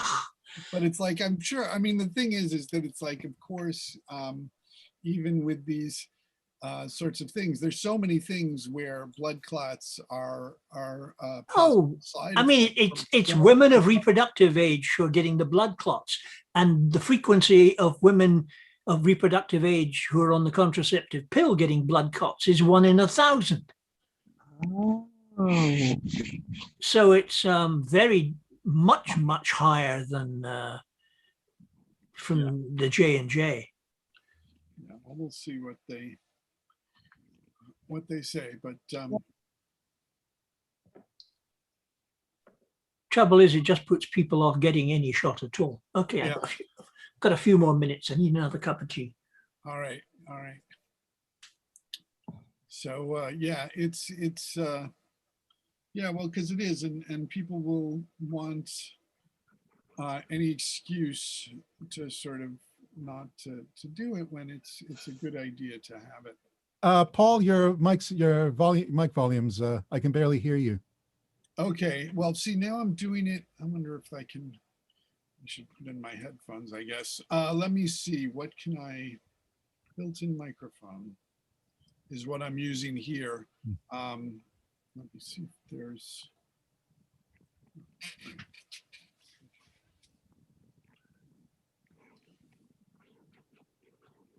yeah, I don't know what to, yeah, because when I work just on the computer, yeah, it sounds fine to me. But 2-minute warning, everybody. 2-minute warning. How's this? Is this better? Better. That's perfect. Yeah, it's probably even better now when I've got my the microphone on. Oh, that worked. Yeah.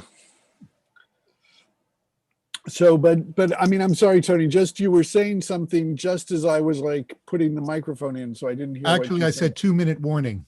Thank you. Yeah, we are now at 90 seconds, everybody. All right. I'm determined to follow my sister's example as a stage manager and make sure everybody's. Yes, very important. Mm-hmm. Yep, that's what we need. Keeping on schedule, because this is a yeah, we've got quite a ways to go yet. Yeah. A long play. 1 minute, everybody. 1 minute.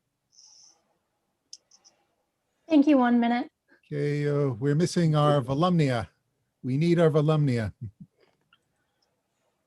And also our Menenius. We need him back. Unless someone reads his lines. Hello. Here I am.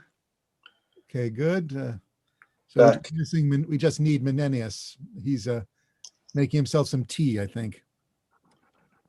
30 seconds.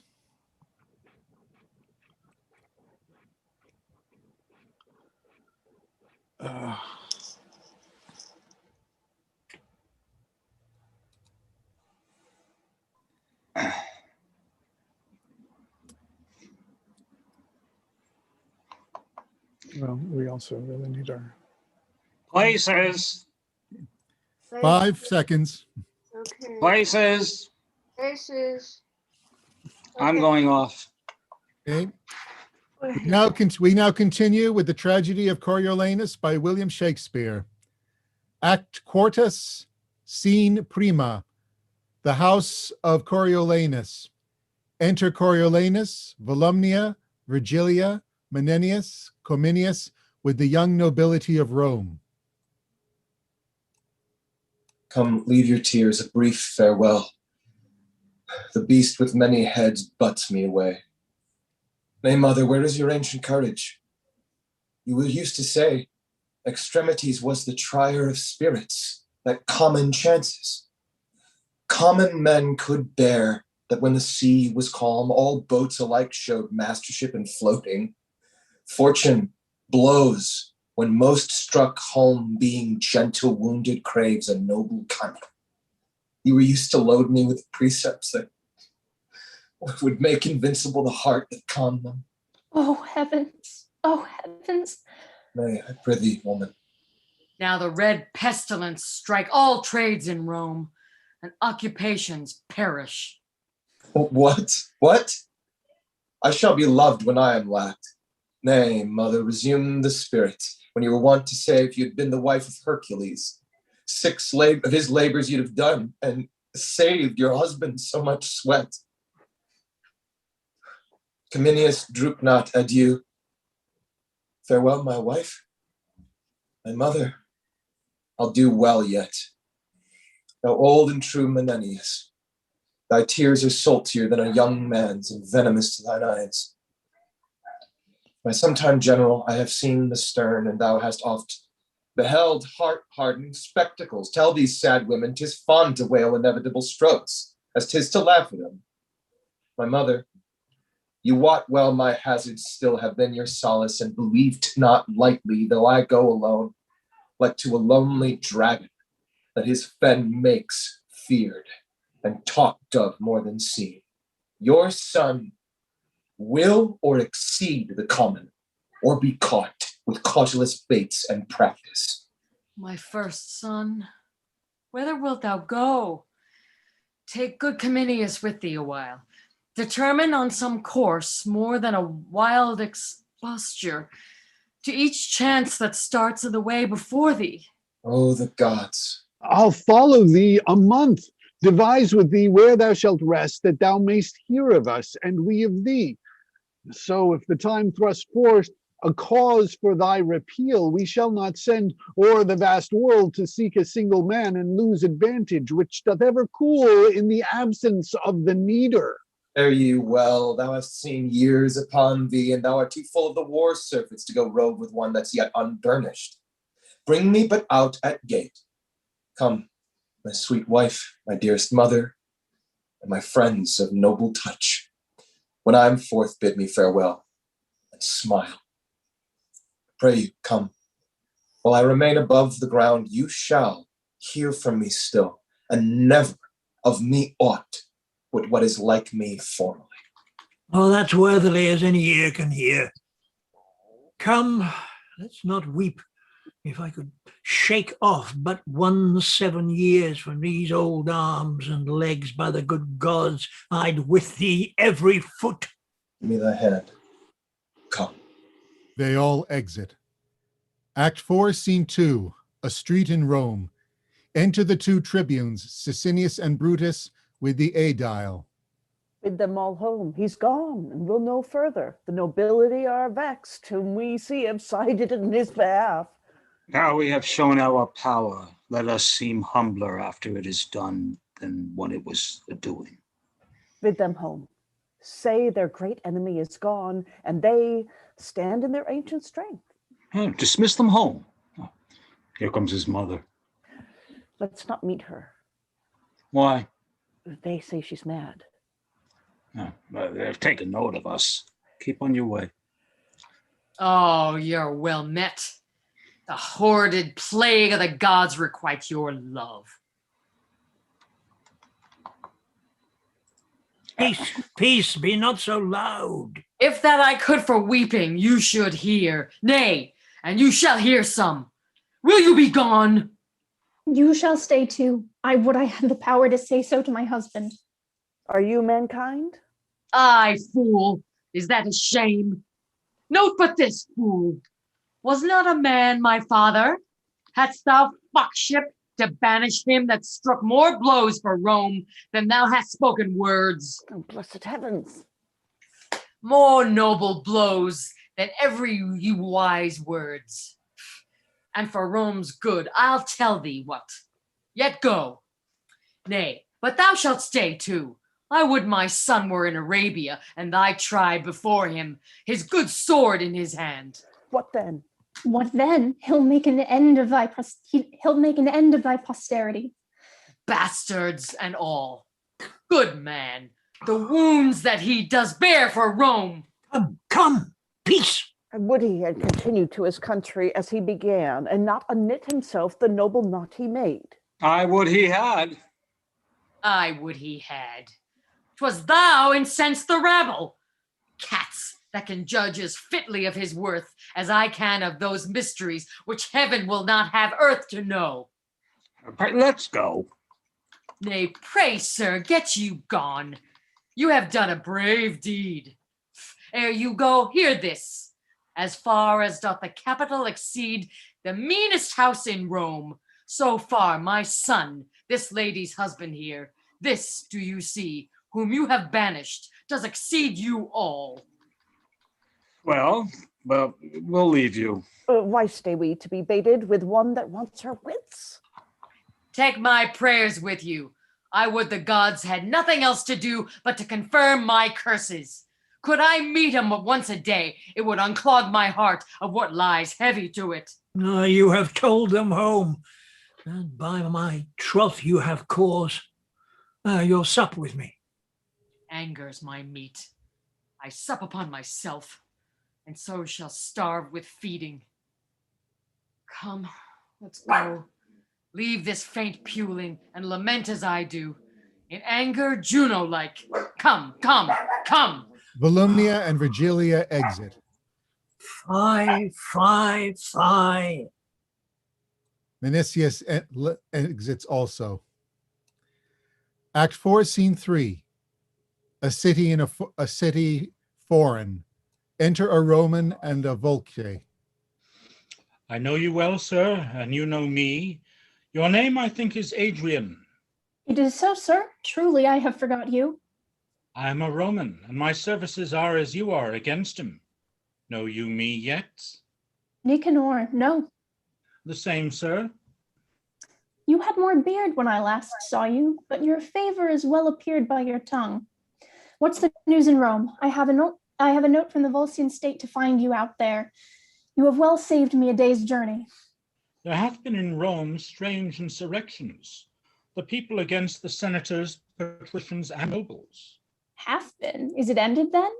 Our state thinks not so. They are in a most warlike preparation, and hope to come upon them in the heat of their division.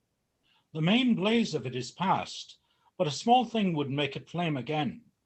For the nobles received so to heart the banishment of that worthy Coriolanus that they are in a ripe aptness to take all power from the people, and to pluck from them their tribunes forever. This lies glowing, I can tell you, and is almost mature for the violent breaking out. Coriolanus banished?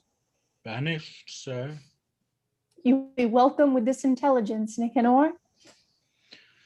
The day serves well for them now. I've heard it said if it's time to corrupt a man's wife is when she's fallen out with her husband.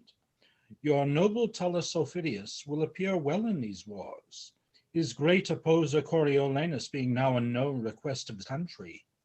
He cannot choose. I am most fortunate thus accidentally to encounter you. You have ended my business, and I will merrily accompany you home. I shall between this and supper tell you most strange things from Rome, all tending to the good of their adversaries. Have you an army ready, say you? A most royal one.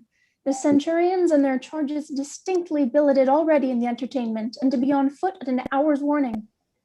I am joyful to hear of their readiness, and am the man, I think, that shall set them in present action. So, sir, heartily well met, and most glad of your company.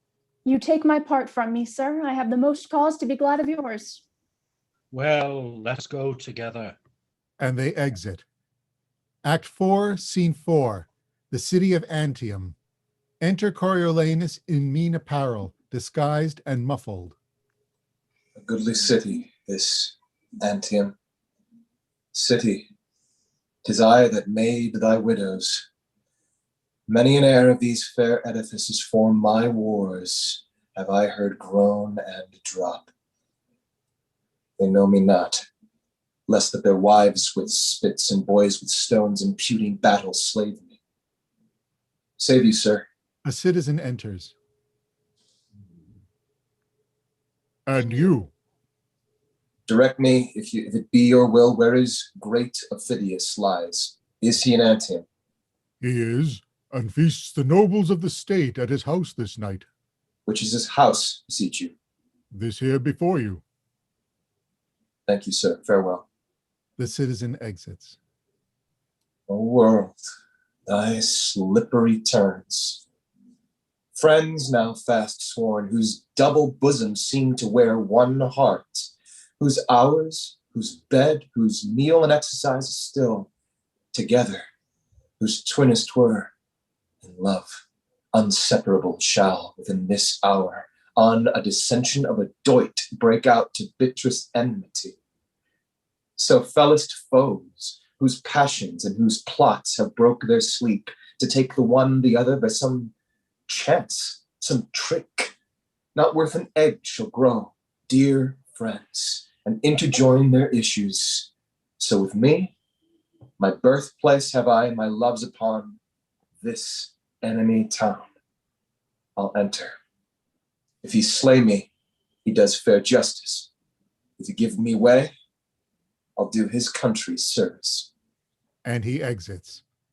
Act 4, Scene 5. Inside the house of Tullus Aufidius. Music plays. Enter a serving man. Wine, wine, wine! What service is here? I think our fellows are asleep. Another serving man enters. Where's Cotus? My master calls for him. Cotus! He exits. Coriolanus, still disguised and muffled, enters. A goodly house. The feast smells well, but I appear not like a guest. What would you have, serving man friend? re-enters. What would you have, friend? Whence are you? Here's no place for you. Pray, go to the door. And he exits. I've deserved no better entertainment in being Coriolanus. The second servant enters. Whence are you, sir? Has the porter his eyes in his head that he gives entrance to such companions? Pray, get you out. Away. Away, get you away. Now thou art troublesome. Are you so brave, huh? Have you talked with Anon? A third serving man enters. The first one meets him. Fellows, Oh, strange one as ever I looked on. I cannot get him out of the house. Prithee, call my master to him. what have you to do here, fellow? Pray you avoid the house. Let me but stand. I will not hurt your hearth. What are you? A gentleman. A marvelous poor one. True as I am. Pray you, poor gentleman, take up some other station. Here's no place for you. Pray you avoid. Come.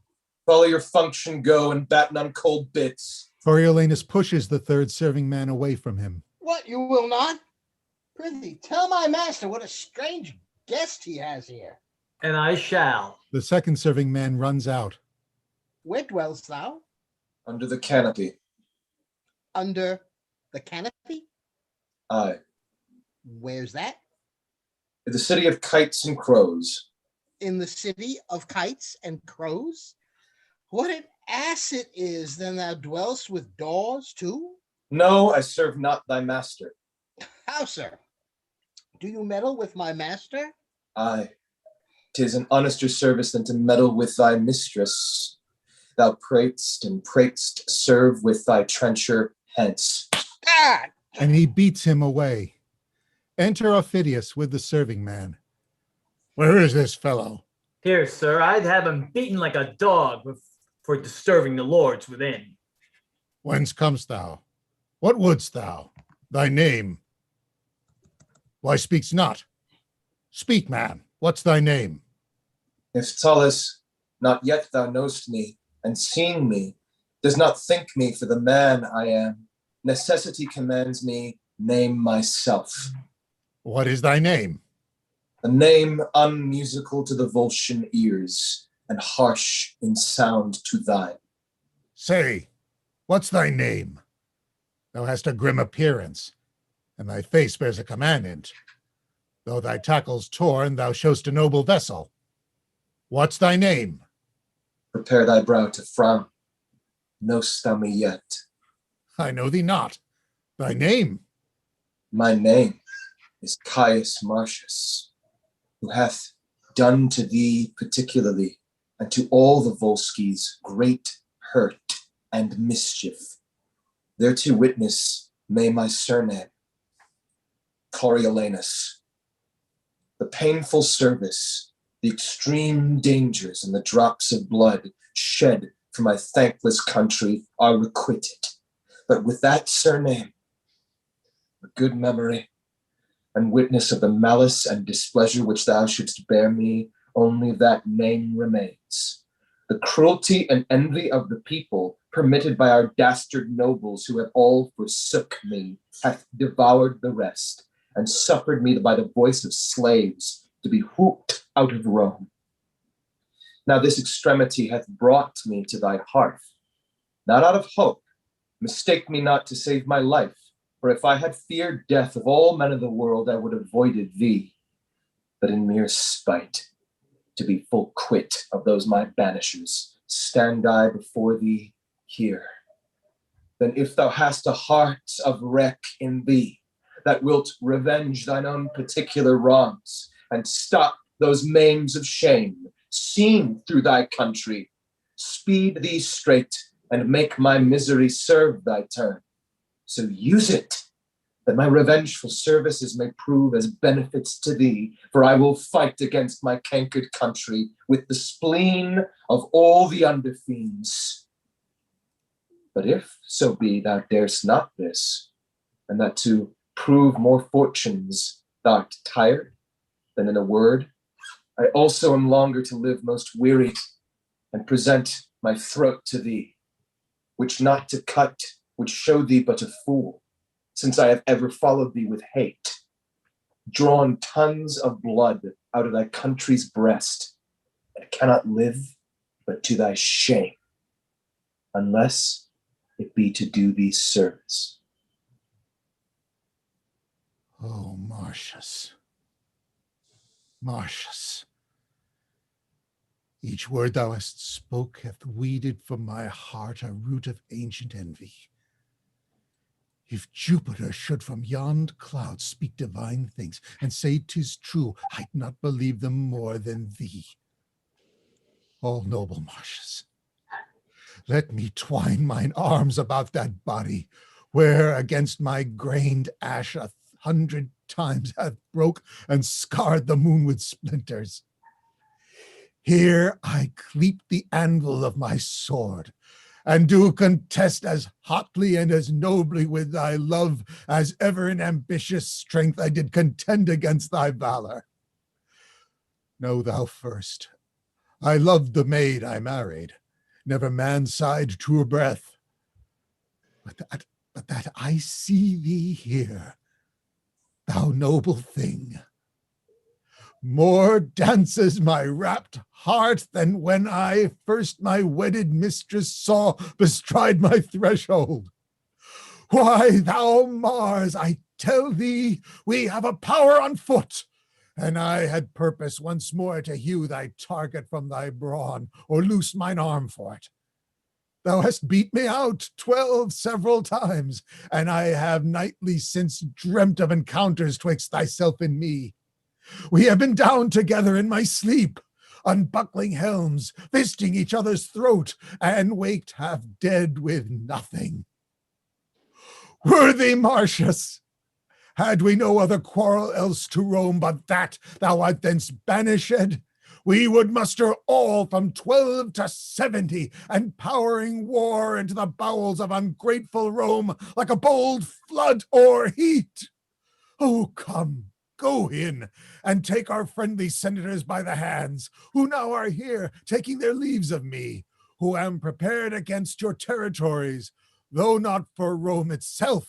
You bless me, gods. Therefore, most absolute sir, if thou wilt have the leading of thine own revenges, take the one half of my commission, and set down as best thou art experienced, since thou knowest thy country's strength and weakness, thy own ways, whether to knock against the gates of Rome, or rudely visit them in parts remote, to fright them ere destroy. But come in. Let me commend thee first to those that shall say yea to thy desires. 1,000 welcomes, and more a friend than e'er an enemy. Yet, Marcius, that was much. Your hand, most welcome. And they both exit. Enter the serving men. Here's a strange alteration. On my hand, I thought to have struck on him with a cudgel, and that my mind gave me his clothes made a false report of him. What an arm he has. He turned me about with his finger and his thumb, as one was set up atop. Nay, I knew by his face there was something in him. He had, sir, a kind of face, methought. I cannot tell how to term it. He had so, looking as it were, would I were hanged, but I thought there was more in him than I could think. So did I, I'll be sworn. He is simply the rarest man in the world. I think he is, but a greater soldier than he. You what, Juan? Who, my master? Nay, it's no matter for that. Worth 6 on him. Nay, not so neither, but I take him to be the greater soldier. Faith, look you, one cannot tell how to say that for the defense of a town. Our general is excellent. Aye, and for an assault too. Enter the third serving man. Oh, slaves, I can tell you news. News, you rascals. What? What partake? I would not be a Roman of all nations. I has lived be a condemned man. Wherefore? Why, here's he that was wont to thwack our general, Caius Marcius. Why do you say thwack our general? I do not say thwack our general, but he was always good enough for him. Come, we are fellows and friends. He was ever too hard for him. I have heard him say so himself. He was too hard for him directly, to say the truth. On it before Coriolanus, he scorched him and notched him like a cabinado. And he had been cannibally given. He might have boiled and eaten them too. Oh, but more of thy news. Why, he is so made on here within, as if he were son and heir to Mars, set at the upper end of the table. No question asked him by any of the senators, but they stand bald before him. Our general himself makes a mistress of him, sanctifies himself with his hand, and turns up the white of the eye to his discourse. But the bottom of the news is this: our general is cut in the middle and but one half of what he was yesterday, for the other has half by the entreaty and grant of the whole table. He'll go, he says, and sold the porter of Rome gates by the ears. He will mow down all before him and leave his passage pulled. And he's as like to do it as any man I can imagine.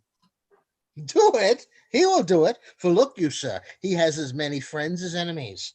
Which friends, sir, as it were, does not, look you, sir, show themselves, as we term it, his friends, while he's in directitude. Directitude? What's that? But when they shall see, sir, his crest up again, and the man in blood, they will out of their burrows like conies after rain, and revel all with him. But what goes us forward? Tomorrow, today, presently, you shall have the drum struck up this afternoon. 'Tis as it were a parcel of their feast, and to be executed ere they wipe their lips. Why then, we shall have a stirring world again. This piece is nothing but the rust iron, creased tailors, and breed ballad makers. Let me have war, say I. It exceeds peace as far as days do nights. It's sprightly walking, audible, and full of dent. Peace is a very apoplexy, lethargy, mull, deaf, sleep, insensible, a getter of more baths and children than wars, a destroyer of men. 'Tis so. And as wars in some sort may be said to be a ravisher, so it cannot be not denied, but peace is a great maker of cuckolds. Aye, and it makes men hate one another. Reason, because they then less need one another. The war's for my money. I hope to see Romans as cheap as Volscians. They are rising. They are rising. In. All three exit. Act 4, Scene 6, a street in Rome. Enter the two tribunes, Sicinius and Brutus. We hear not of him, neither need we fear him. His remedies are ta'en, the present peace and quietness of the people, which before were in wild hurry.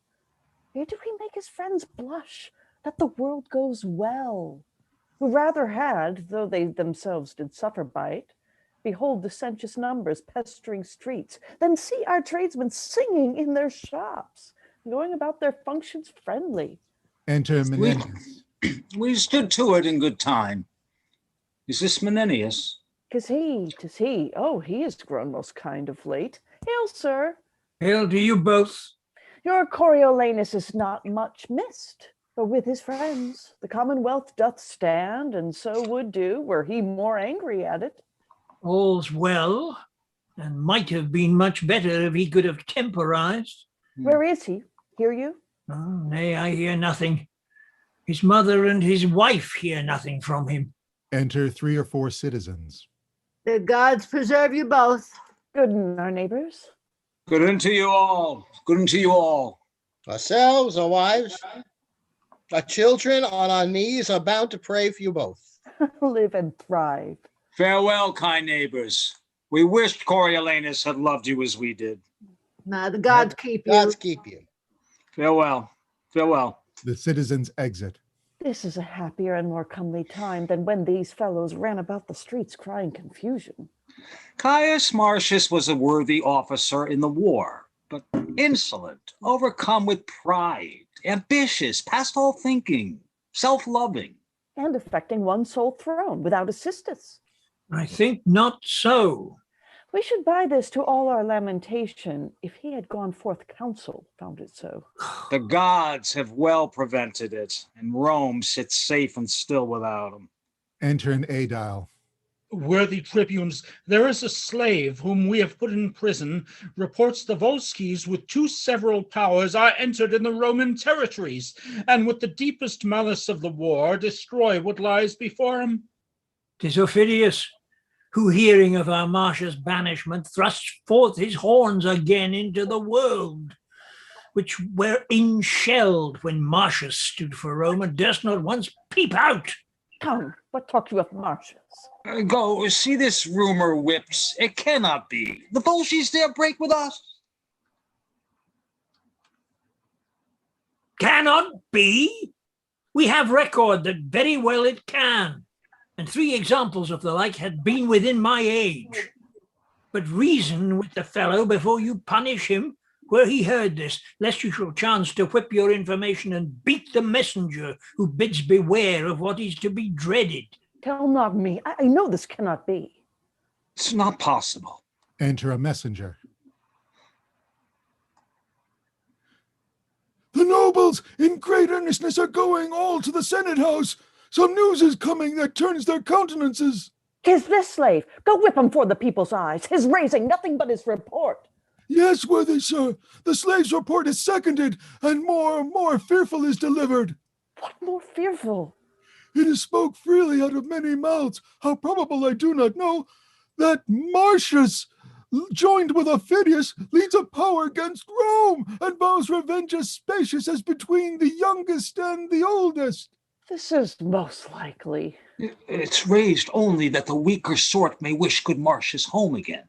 The very trick on't. Oh, this is unlikely. He and Aufidius can no more atone than violence is contrariety. Enter a second messenger.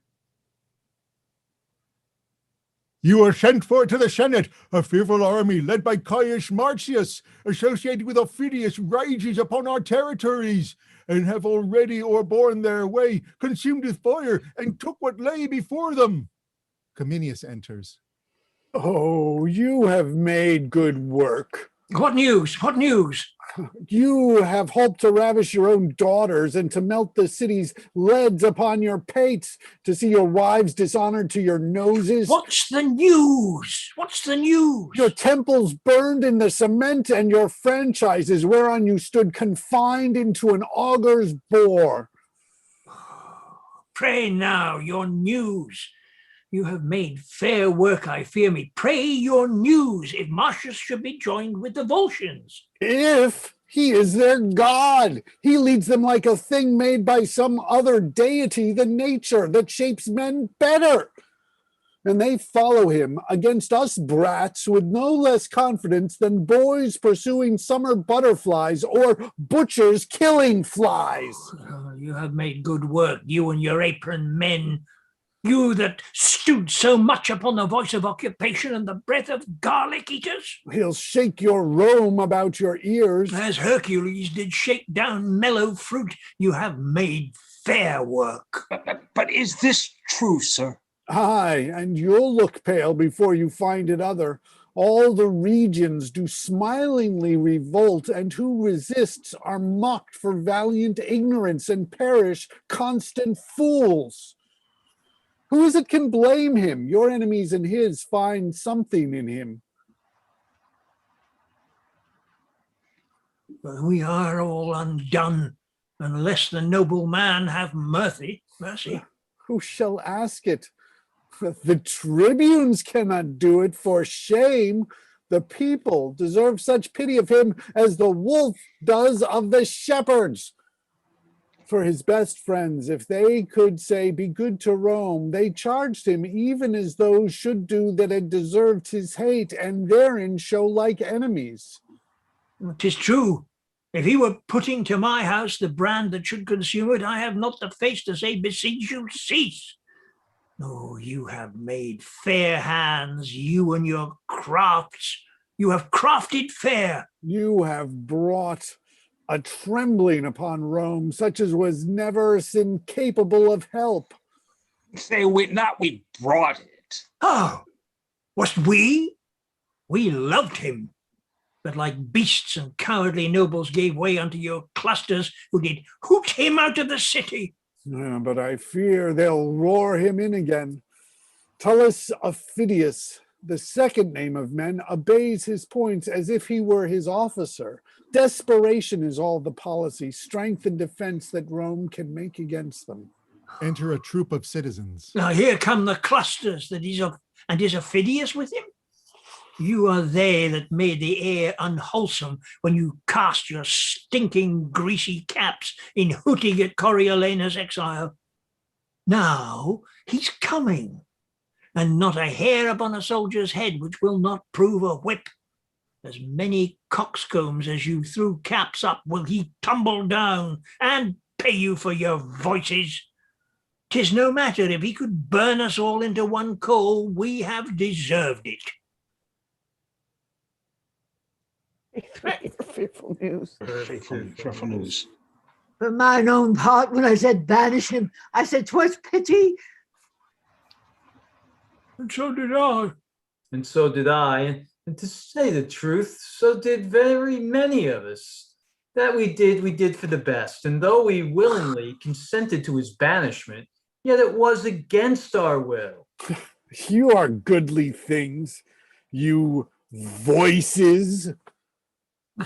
You have made good work, you and your cry. Shall's to the capital? Oh, aye. What else? Go, masters, get you home. Menenius and Cominius exit. Go, masters, get you home. Be not dismayed. These are a side that would be glad to have this true, which they so seem to fear. Go home and show no sign of fear. The gods be good to us. Come, masters, let's home. I ever said we were in the wrong when we banished him. So did we all, but come, let's home. The citizens exit. I do not like this news. Nor I. Let's to the capital, where half my wealth would buy this for a lie. Pray, let's go. The tribunes exit. Act 4, Scene 7. Enter Aufidius with his lieutenant. Do they still fly to the Roman? I do not know what witchcraft's in him, but your soldiers use him as the grace before meal. Their talk at table and their thanks at end, and you are darkened in this action, sir, even by your own. I cannot help it now, unless by using means I lame the foot of our design. He bears himself more proudly here, even to my person, than I thought he would when first I did embrace him. Yet his nature, and that's no changeling, and I must excuse what cannot be amended. Yet I wish, sir, I mean for your particular, you had not joined in commission with him, but either had borne the action of yourself, or else to him had left it solely. I understand thee well. And be thou sure, when he shall come to his account, he knows not what I can urge against him. Although it seems, and so he thinks, and is no less apparent to the vulgar eye, that he bears all things fairly, and shows good husbandry for the Volscian state, fights dragon-like, and does achieve as soon as draw his sword. Yet he hath left undone that which shall break his neck, or hazard mine, whene'er we come to our account. Sir, I beseech you, think you he'll carry Rome? All places yields to him ere he sits down, and the nobility of Rome are his. The senators and patricians love him too. The tribunes are no soldiers, and their people will be as rash in their appeal as hasty to expel him thence. I think he'll be to Rome as is the asprey to the fish, who takes it by sovereignty of nature. First, he was a noble servant to him, but he could not carry his honours even. Whether it was pride, which out of daily fortune ever taints the happy man, whether detective judgment to fail in the disposing of those chances which he was lord of, or whether nature not to be other than one thing, not moving from the cask to the cushion, but commanding peace, even with the same austerity and garb as he controlled the war. But one of these, as he has spices of them all, not all, for I dare so far free him, made him feared, so hated and so banished. But he has a merit to choke it in the utterance. So our virtue lie in the interpretation of the time, and power unto itself most commendable. Hath not a tomb so evident a chair to extol what it hath done? One fire drives out one fire, one nail, rights by rights fouler, strength by strengths do fail. Come, let's away. When Caius, Rome is thine, thou art poorest of all, then shortly art thou mine. And they exit. Act 5, Scene 1. A street in Rome. Enter Menenius, Cominius, Sicinius, Brutus, and others. No, I'll not go. You hear what he hath said, which was sometime his general who loved him in a most dear particular. He called me father. And what of that? Go you that banished him a mile before his tent, fall down and kneel away into his mercy. Nay, if he coyed to hear Cominius speak, I'll keep at home. He would not seem to know me. Oh, do you hear? Yet one time he did call me by my name. I urged our old acquaintance and the drops that we have bled together. Coriolanus he would not answer to, forbade all names. He was a kind of nothing, titleless, till he had forged himself a name in the fire of burning Rome. Why so? Well, you have made good work. A pair of tribunes that have racked for Rome to make coals cheap. Oh, a noble memory. I minded him how royal 'twas to pardon when it was less expected. He replied it was a bare petition of a state to one whom they had punished. Very well, could he say less? I offered to awaken his regard for his private friends. His answer to me was he could not stay to pick them in a pile of noisome, musty chaff. He said 'twas folly for one poor grain or two to leave unburnt and still to nose the offense. For one poor grain or two? I am one of those. His mother, wife, his child, and this brave fellow too, we are the grains. You are the musty chaff, and you are smelt above the moon. We must be burnt for you. Nay, pray be patient. If you refuse your aid in this so never needed help, yet do not upbraid us with our distress. But sure, if you would be your country's pleader, your good tongue, more than the instant army we can make, might stop our countrymen. No, I'll not meddle. Pray you go to him. What should I do? Only make trial what your love can do for Rome towards Marcius. Well, and say that Marcius returned me, as Cominius is returned, unheard. What then? But as a discontented friend, grief shot with his unkindness. Say it be so? Yet your goodwill must have that thanks from Rome, after the measure as you intended well. I'll undertake. I think he'll hear me. Yet to bite his lip and hum at good Cominius much unhearts me. He was not taken well. He had not dined. The veins unfilled. The blood is cold. And then we pout upon the morning, are unapt to give or to forgive.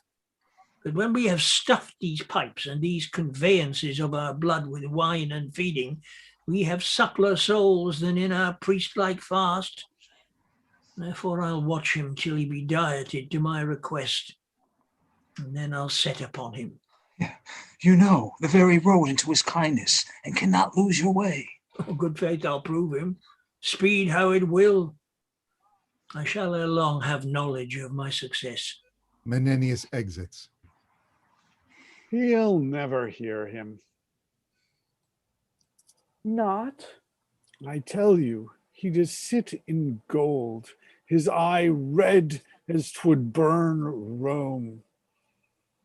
And his injury, the jailer to his pity. I kneeled before him. 'Twas very faintly he said, "Rise." Dismissed me thus with his speechless hand. What he would do, he sent in writing after me. What he would not, bound with an oath to yield to his conditions, so that all hope is vain, unless his noble mother and his wife, who, as I hear, mean to solicit him for mercy to his country. Therefore let's hence, and with our fair entreaties haste them on. And they exit. Act 5, Scene 2, the camp of the Volskis. Enter Menenius to the watch or guard. Stay. Whence are you? Stand and go back. You guard like men, 'tis well. But by your leave, I am an officer of state and come to speak with Coriolanus. From whence? From Rome. You may not pass.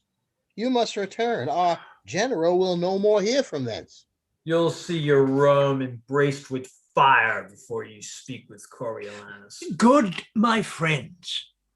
If you have heard your general talk of Rome and of his friends there, it is lots to blanks. My name hath touched your ears. It is Menenius. Be it so. Go back. The virtue of your name is not here possible. I tell you, fellow, thy general is my lover. I have been the book of his good acts, whence men have read his fame unparalleled, haply amplified. For I have never verified my friends, of whom he's chief, with all the sighs that verity would without lapsing suffer. Nay, sometimes like to a bowl upon a subtle ground, I have tumbled past the throw, and in his praise have almost stamped the leasing. Therefore, fellow, I must have leave to pass. Faith, sir, if you had told as many lies in his behalf as you have uttered words in your own, you should not pass here. No, though it were as virtuous to lie as to live chastely. Therefore, go back. Prithee, fellow, remember my name is Menenius, always factionary on the party of your general. Howsoever you have been his liar, as you say you have, I am one that, telling true under him, must say you cannot pass. Therefore, go back. Has he dined, canst thou tell? For I would not speak with him till after dinner. You are a Roman, are you? I am, as thy general is. Then you should hate Rome as he does. Can you, when you have pushed out your gates, the very defender of them, and in a violent popular ignorance, given your enemy your shield, think to front his revenges with the easy groans of old women, the virginal palms of your daughters, and with the palsied intercession of such a decayed dotant as you seem to be? Can you think to blow out the intended fire your city is ready to flame in with such weak breath as this? No, you are deceived. Therefore, go back to Rome and prepare for your execution. You are condemned. Our general has sworn you out of reprieve and pardon. Sirrah, if thy captain knew I was here, he would use me with estimation. Come, my captain knows you not. I mean thy general. My general cares not for you. Back, I say, go! List, I let forth your half pint of blood. Back! That's the utmost of your having. Back! Nay, but fellow! Enter Coriolanus with Aufidius. What's the matter? Now, you companion. I'll say an errand for you. You shall know now that I am in estimation. You shall perceive that a Jack Garden cannot offers me for my son Coriolanus. Guess but my entertainment with him, if thou standst not in a state of hanging or of some death more long in spectatorship and crueler in suffering, behold now presently, and swooned for what's to come upon thee. The glorious gods sitting hourly synod about thy particular prosperity, and love thee no worse than thy old father Menenius does. Oh, my son, thou art preparing fire for us. Look thee, here's water to quench it. I was hardly moved to come to thee, but being assured none but myself could move thee, I have been blown out of your gates with sighs, and conjure thee to pardon Rome and thy petitionary countrymen. The good gods assuage thy wrath, and turn the dregs of it upon this varlet here, who like a block hath denied my access to thee. Away. Oh, away? Wife, mother, child, I know not. My affairs are servanted to others. Though I owe my revenge properly, my remission lies in Volscian breasts, that we have been familiar. In great forgetfulness shall poison rather than pity. Note how much. Therefore, be gone.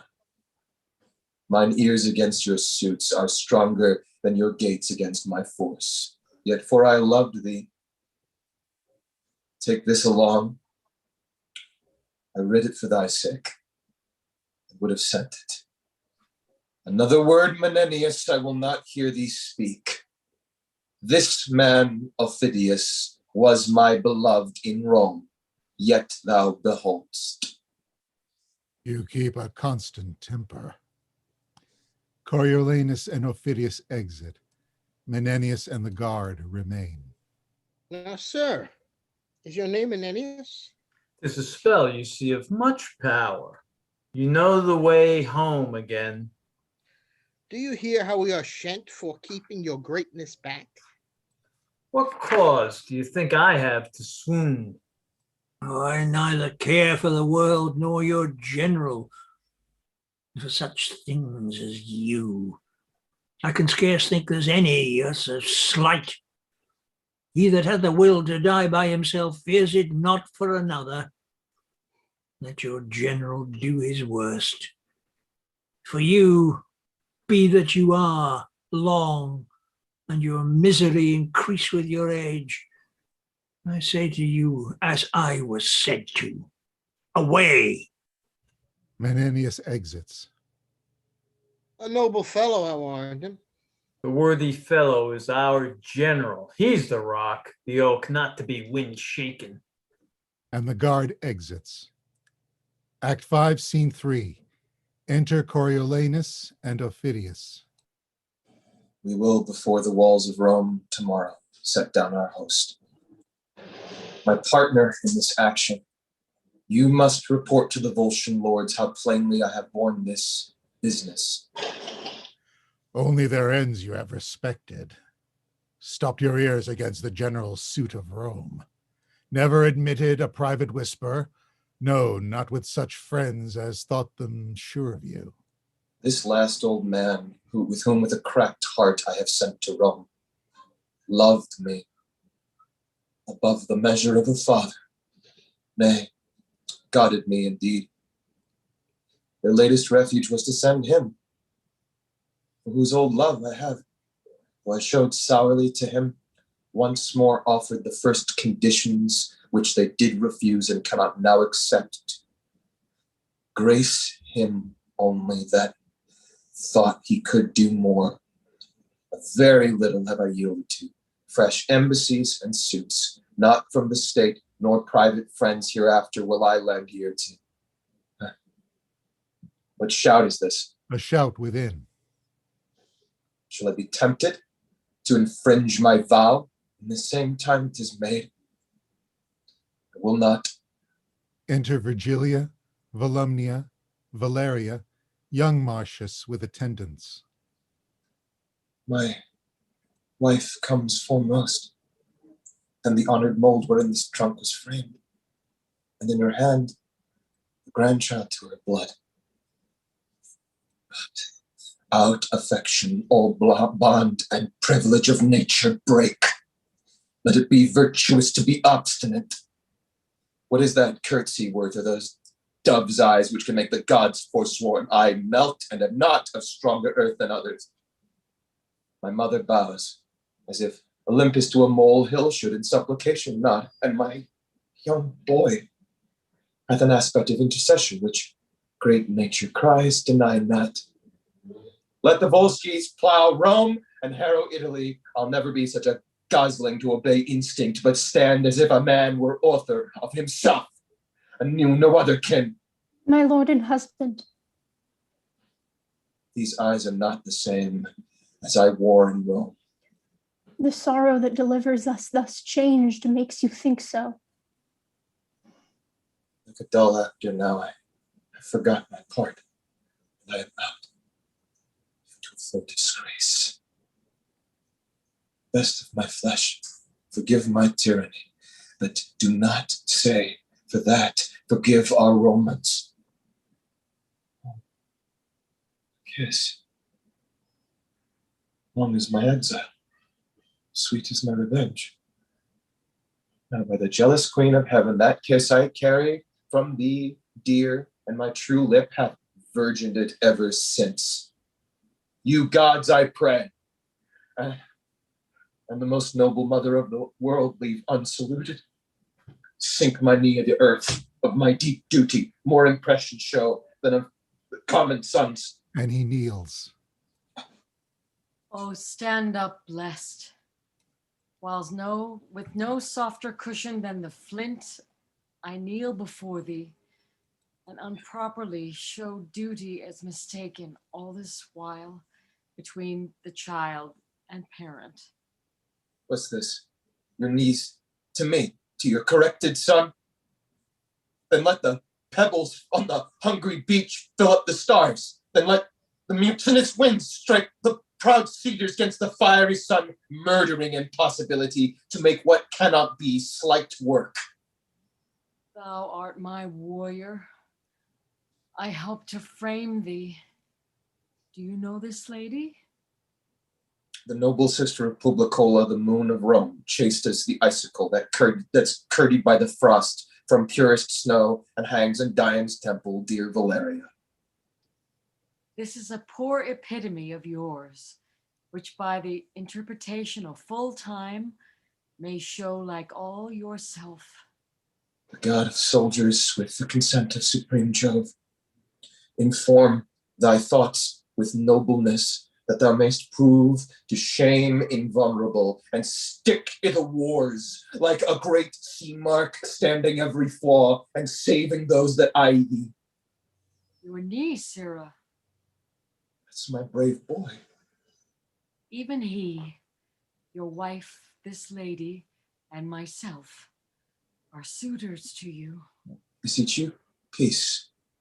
Or if you'll ask me, remember this before the thing I have forsworn to grant may never be held by your denials. Do not bid me dismiss my soldiers or capitulate again with Rome's mechanics. Tell me not wherein I seem unnatural. Desire not to lay my rages and revenges with your colder reasons. Oh, no more.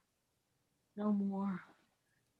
You have said you will not grant us anything, for we have nothing else to ask but that which you deny already. Yet we will ask that if you fail in our request, the blame may hang upon your hardness. Therefore, hear us. Ophidius, and you Volsci's mark, for we'll hear naught from Rome in private. Your request. Should we be silent and not speak, our raiment and state of bodies would bewray what life we have led since thy exile. Think with thyself, how more unfortunate than all living women are we come hither, since that thy sight, which should make our eyes flow with joy, hearts dance with comforts, constrains them weep, and shakes with fear and sorrow, making the mother, child, and wife to see the son, the husband, and the father tearing his country's bowels out, and to poor we thine enmities must capital. Thou barst us our prayers to the gods, which is a comfort that all but we enjoy. For how can we, alas, how can we for our country pray, whereto we are bound, together with thy victory, whereto we are bound? Alack, or we must lose the country, our dear nurse, or else thy person, our comfort in the country. We must find an evident calamity, though we had our wish. Which side should win? For either thou must as a foreign recreant be led with manacles through our streets, or else triumphantly tread on our country's, thy country's ruin, and bear the palm for having bravely shed thy wife and children's blood. For myself, son, I purpose not to wait on fortune till these wars determine. If I cannot persuade thee, rather to show a noble grace to both parts than seek the end of one. Thou shalt no sooner march to assault thy country than to tread, trust to it, thou shalt not, on thy mother's womb that brought thee to this world. I and mine that brought you forth this boy to keep your name living to time.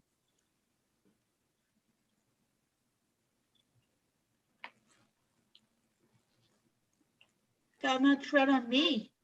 I want to wait till I am bigger, but then I'll fight. Not of a woman's tenderness to be requires nor child nor woman's face to see. I have sat too long.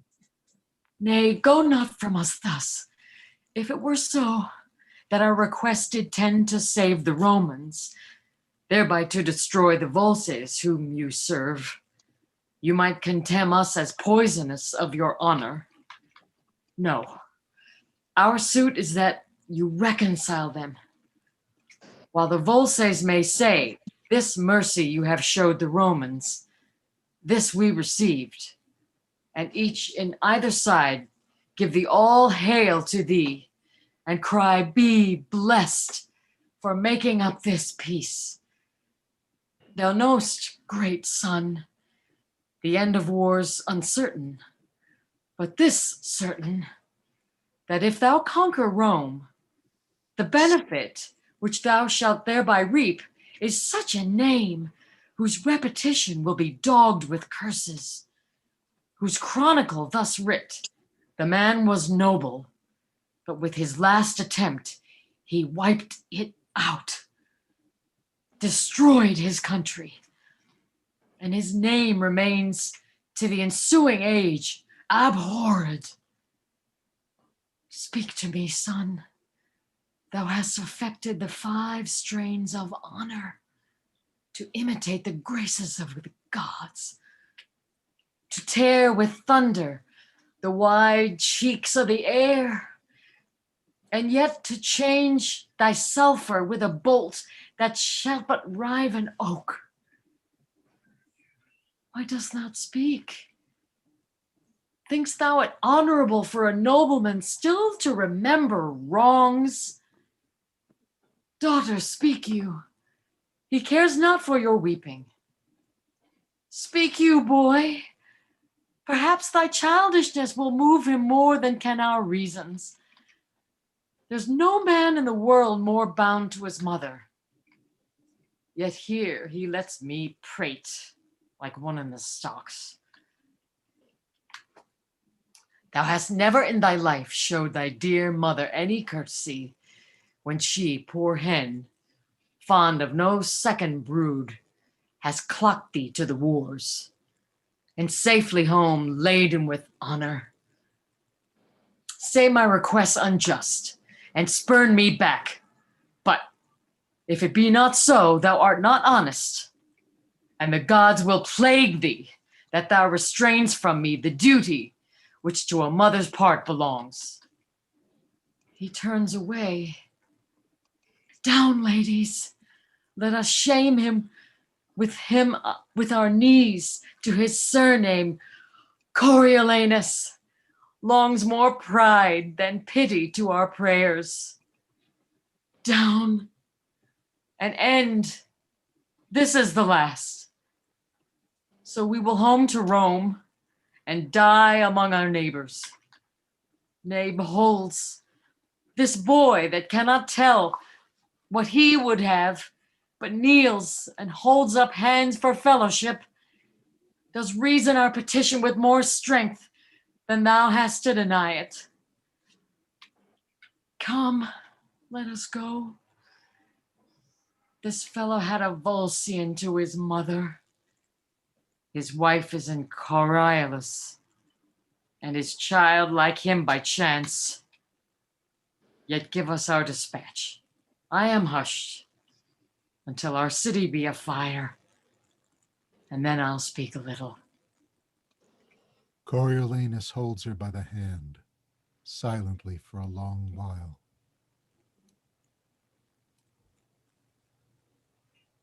Mother. Mother. What have you done? Go home.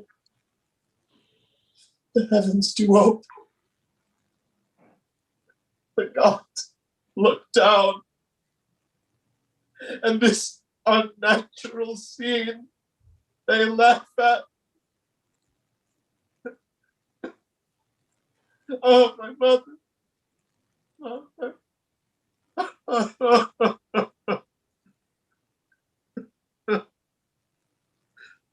You have won a happy victory to Rome.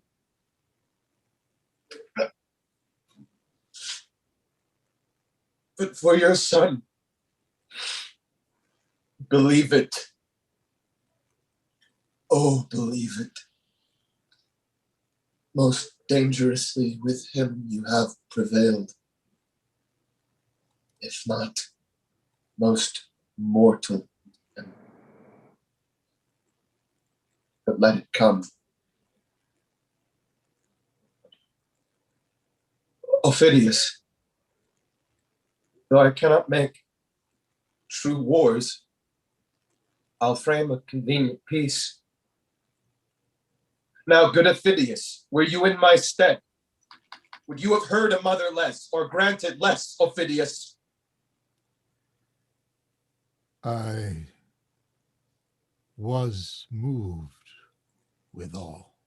I dare be sworn you were. And sir, it is no little thing to make mine eyes to sweat compassion. But good sir, what peace you'll make, advise me. For my part, I'll not to Rome. I'll back with you. Pray you, stand to me in this cause. Oh, mother, wife. I am glad thou hast set thy mercy and thy honor as difference in thee. Out of that I'll work myself a former fortune. Aye, by and by. We will drink together. And you shall bear a better witness back than words, which we on like conditions will have countersealed. Come, enter with us.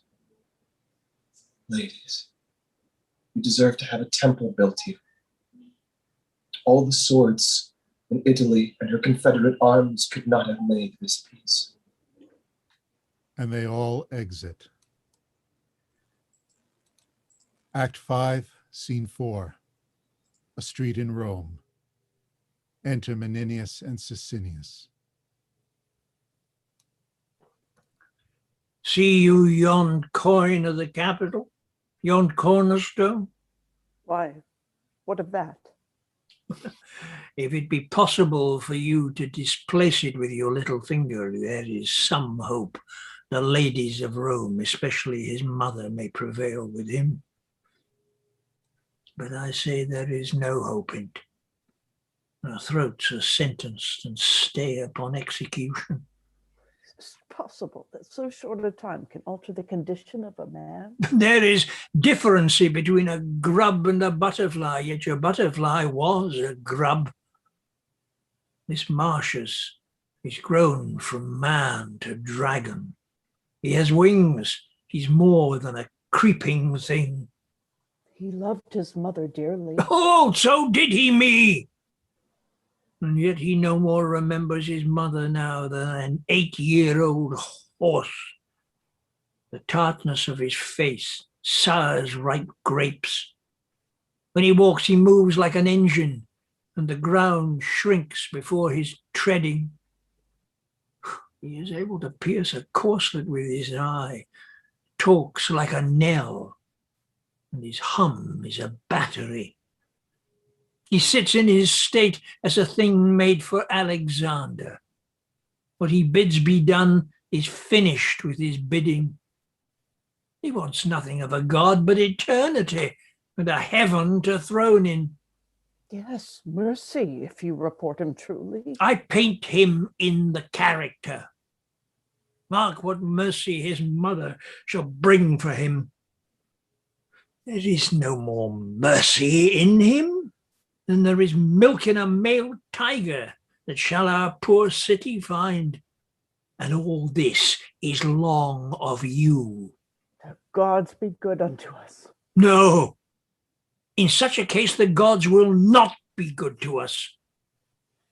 When we banished him, we respected not them, and he returning to break our necks, they respect not us.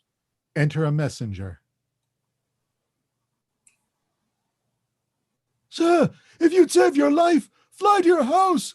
The plebeians have got your fellow tribune and hail him up and down, all swearing if the Roman ladies bring not comfort home, they'll give him death by inches. Enter another messenger. What's the news? Good news! Good news! The ladies have prevailed. The Volscians are dislodged, and Marcius gone. A merrier day did never yet greet Rome. No, not the expulsion of the Tarquins. And art thou certain this is true? It's most certain. As certain as I do know the sun is fire. Where have you lurked that you make doubt of it?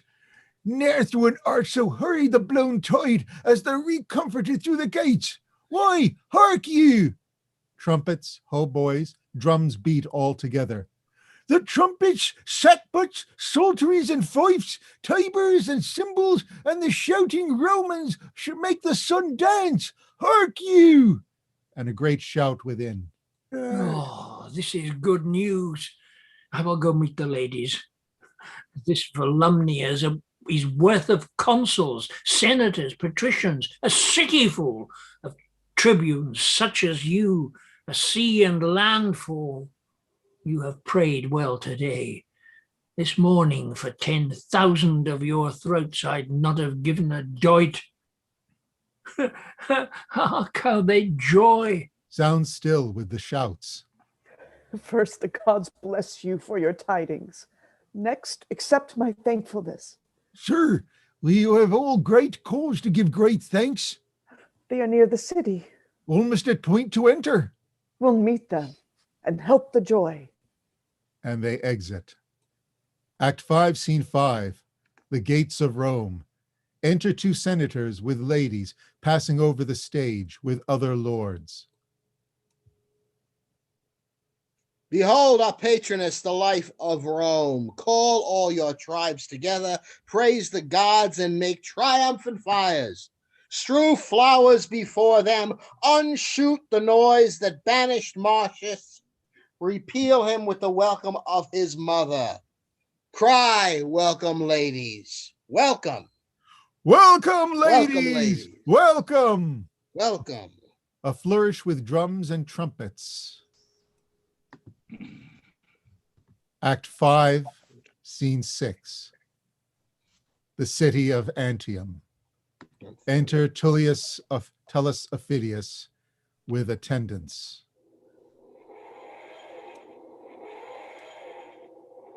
Go. Tell the lords in the city I am here. Deliver them this paper. Having read it, bid them repair to the marketplace, where I, even in theirs and in the commons' ears, will vouch the truth of it. Him I accuse. The city ports by this hath entered, and intends to appear before the people, hoping to purge him with words.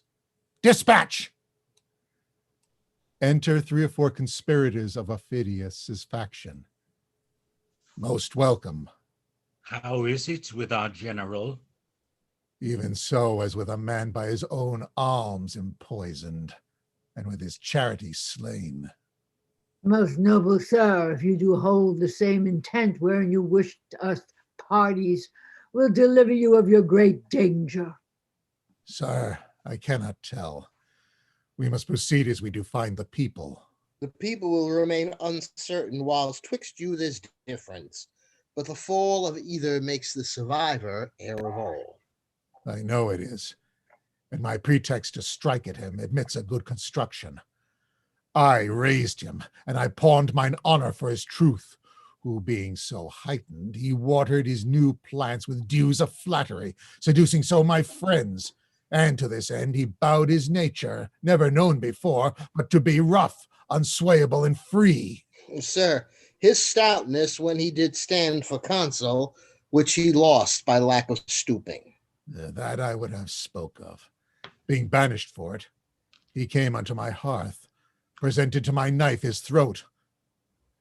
I took him, made him joint servant with me, gave him way in all his own desires. Nay, let him choose out of my files his projects to accomplish, my best and freshest men. Served his designments in mine own person, hoped to reap the fame which he did end all his. And took some pride to do myself this wrong, till at the last I seemed his follower, not partner, and he wadged me with his countenance as if I'd been mercenary. So he did, my lord. The army marveled at it. And in the last one he had carried Rome, in that we looked for no less spoil than glory. There was it, for which my sinews shall be stretched upon him. At a few drops of women's rheum, which are as cheap as lies, he sold the blood and labor of our great action. Therefore shall he die, and I'll renew me in his fall. But hark, drums and trumpets sounds with great shouts of the people. Your native town you entered like a post, and had no welcomes home, but he returned splitting the air with noise. Impatient fools, whose children he hath slain, their base throats tear with giving him glory. Therefore, at your vantage, ere he express himself, and move the people with what he would say, let him feel your sword, which we will second, when he lies along after your way. His tale pronounced shall bury his reasons with his body. Say no more. Here come the lords. Enter the lords of the city. You are most welcome home. I have not deserved it. But worthy lords, have you with heed perused what I have written to you? We have. And grieve to hear it. What he made before the last, I think, might have found easy fines, but there to end where he was to begin, and give away the benefit of our levies, answering us with our own charge, making a treaty where there was a yieldingness admits no excuse. He approaches. You shall hear him. Enter Coriolanus, marching with drums and colors, the commoners being with him. Hail, lords. I am returned your soldier, no more infected with my country's love than when I parted hence, but still subsisting under your great command.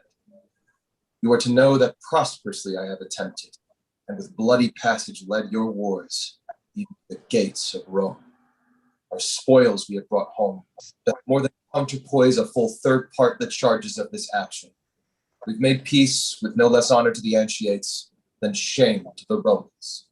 And we here deliver, subscribed by the consuls and patricians, together with the seat of the seal of the Senate, what we have compounded on. Read it not, noble lords, but tell the traitor in the highest degree he hath abused your powers. Traitor? How now? Aye, traitor Marcius. Marcius? Aye, Marcius. Caius Marcius. Dost thou think I'll grace thee with that robbery, thy stolen name, Coriolanus in Coriolis? You lords and heads of the state, perfidiously he has betrayed your business and given up for certain drops of salt your city, Rome. I say your city, to his wife and mother, breaking his oath and resolution like a twist of rotten silk, never admitting counsel of the war. But at his nurse's tears, he whined and roared away your victory, that pages blushed at him, and men of heart looked wonderingly at each other's. Hearest thou Mars? Name not the god, thou boy of tears. Huh? No more. Measureless liar, thou hast made my heart too great for what contains it. Boy!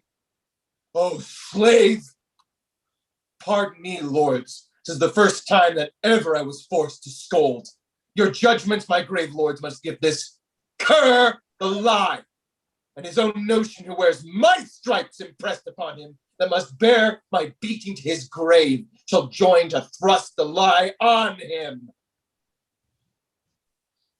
Peace both, hear me speak. Cut me to pieces, Volses, men and lads. Stain all your edges on me. Boy, false hound.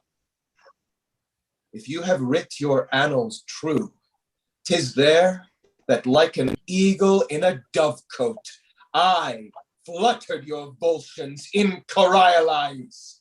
Alone I did it. Boy! Why, noble lords, will you be put in mind of his blind fortune, which was your shame, by this unholy braggart? For your own eyes and cares, and let him die for it. Tear him to pieces. Do it presently. He killed my son. My daughter. He killed my cousin Marcus. He killed my father. Peace. Oh, no outrage, peace.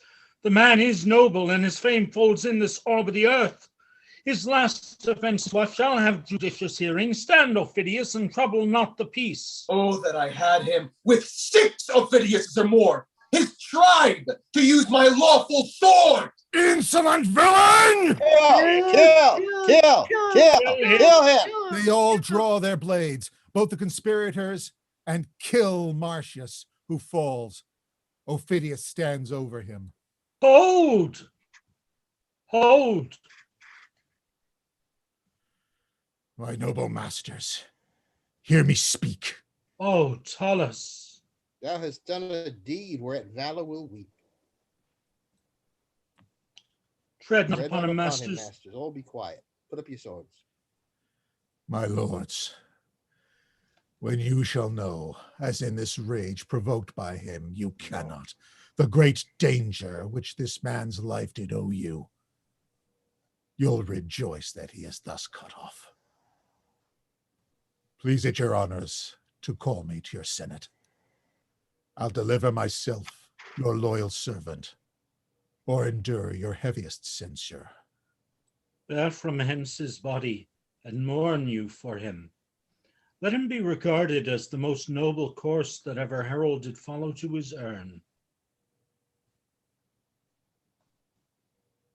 His own impatience takes from Ophidius a great part of blame. Let's make the best of it.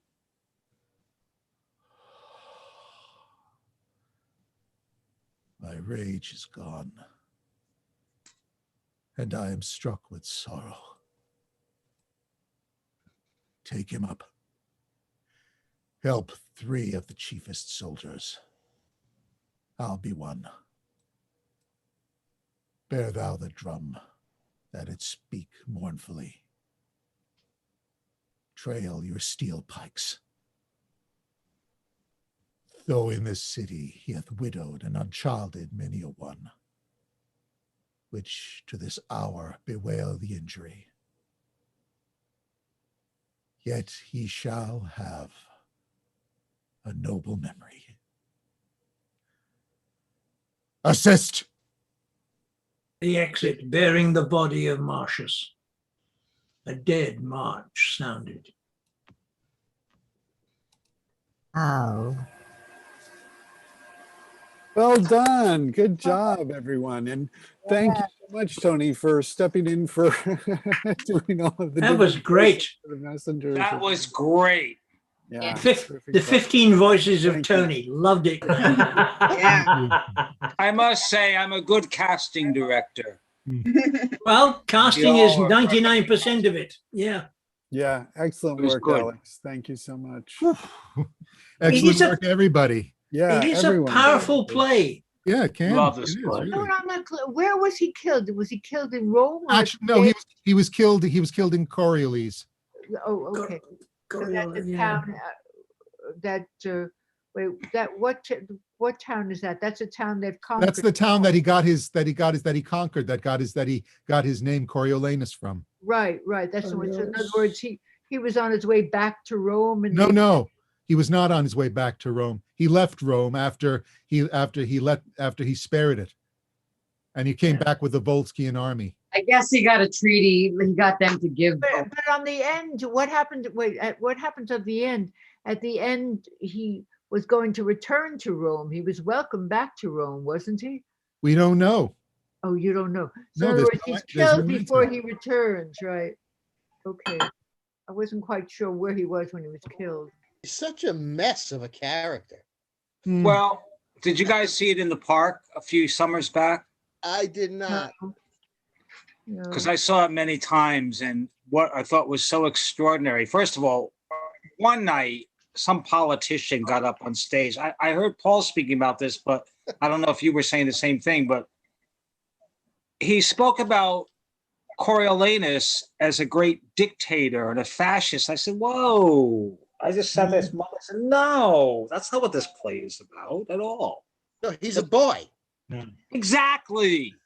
He's a snob. His problem was he was a snob. And the guy speaking about the play as if he's talking about Trump or something. I said, no, it has nothing to do with that. It's not. That's not what the play is about at all. It was unsympathetic poor people who could not be part of his army because they had to take care of family because they were very, very poor.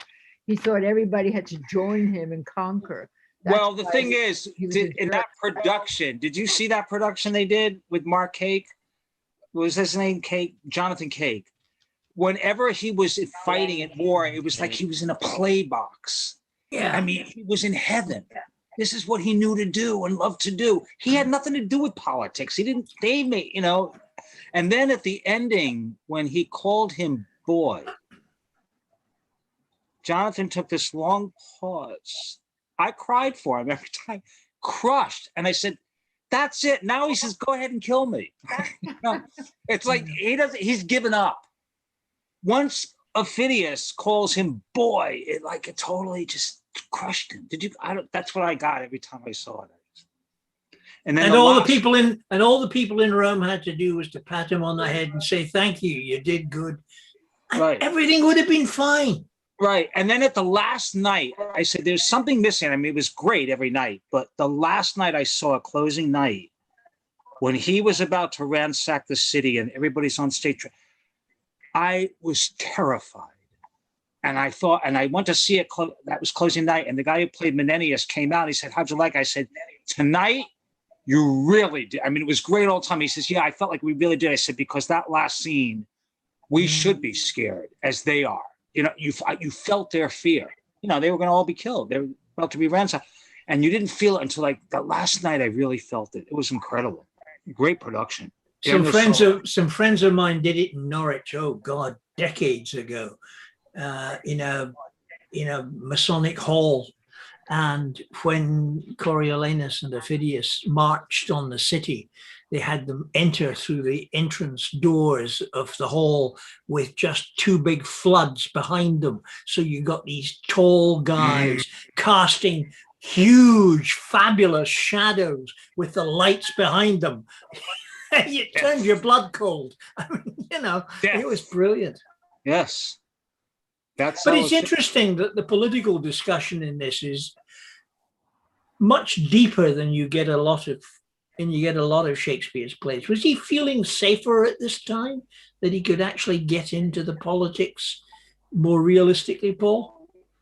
Well, I don't know. I mean, this was one of his last plays. I mean, this was that's true. Like Antony and Cleopatra. So this was under James when they were the king's men and they were in a more sort of thing. And also because they were doing, we don't know how this was played at the Globe or for the Blackfriars more, because it does seem to be more sort of,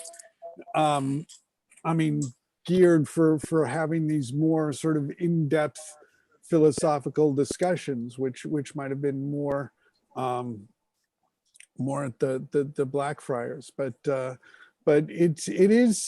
is a lot that I think is very political. I mean, and that he does really just he doesn't really seem to care about very many people at all.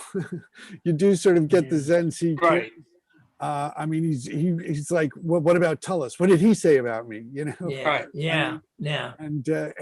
Cominius and early on, like, I mean, with Titus Lartius, it's like, we've been through the war together. You know, we've got that sort of like the shared bond.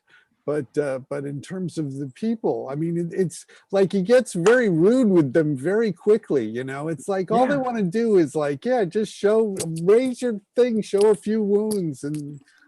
But the tribunes are such creeps. But he talks about he left widows crying and children dying. And, you know, it's like a very insensitive human being. It's hard to really feel sorry for him. It's like he's so prone toward being a warrior that he's left out all the reasoning for what he's doing. It's just for the spoils, you know, bring back spoils, bring back more wheat. I don't really give a shit about anybody. They suck. Well, it was nice to hear Volumnia's speech, should we be silent and not speak, because my wife, I mean, we've been married. Yeah. Oh, great. Yeah.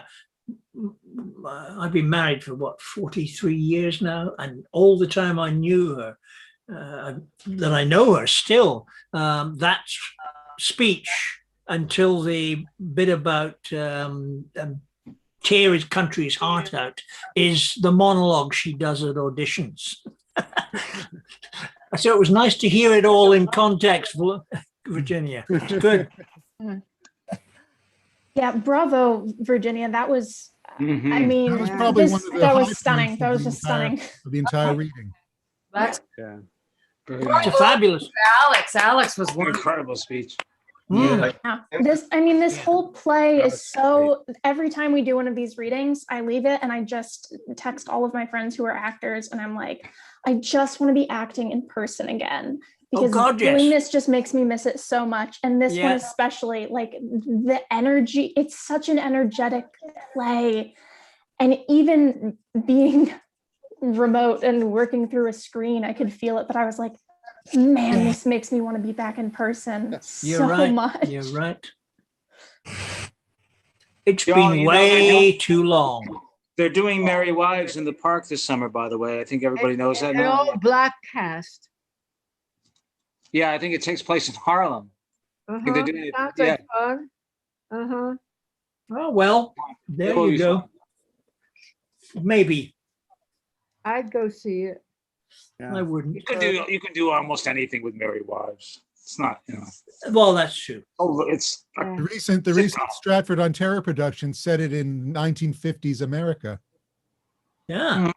Dense, because they are like. Oh, is that the one I saw on YouTube with them in the beauty parlor or something? That's right.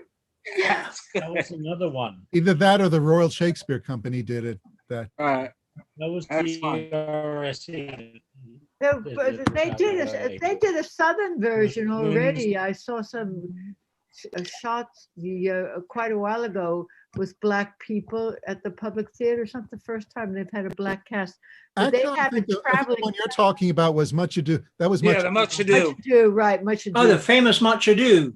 Yeah. Yeah, I didn't care for it though, except for the father. I didn't really care for Rosalind and for Beatrice and Benedict. I and only that. watched a little bit. I kind of just wasn't in the I mood. thought it was terrific. I Really, really. I saw the one with Hamish Linklater and Lily few years back, and I just thought they found a well, lot. it is getting late, so. Yeah, I think we better. Good night, Alexander. Good night, everybody. Right, I gotta go. Thank My you. husband's going to kill me.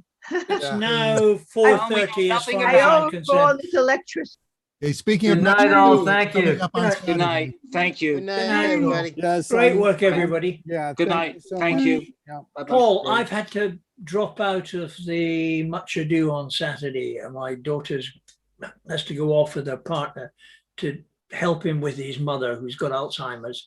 And I've got to look after the kids. And Right. so with the time shift, it puts the reading right in dinner time, Saturday shower time, and bedtime. So I've emailed Derek. Yeah. Derek, that I just can't do it. So, which is a shame because it was going to do Dogberry. And Yeah. I've never got the chance to do one of the comic characters. I've only ever played the straight guys in Much Ado. I've done it, I think, 4 times, but it's always one of the straight guys done. I did Claudio, then I did Don Pedro, and then Leonardo. Yeah. Anyway.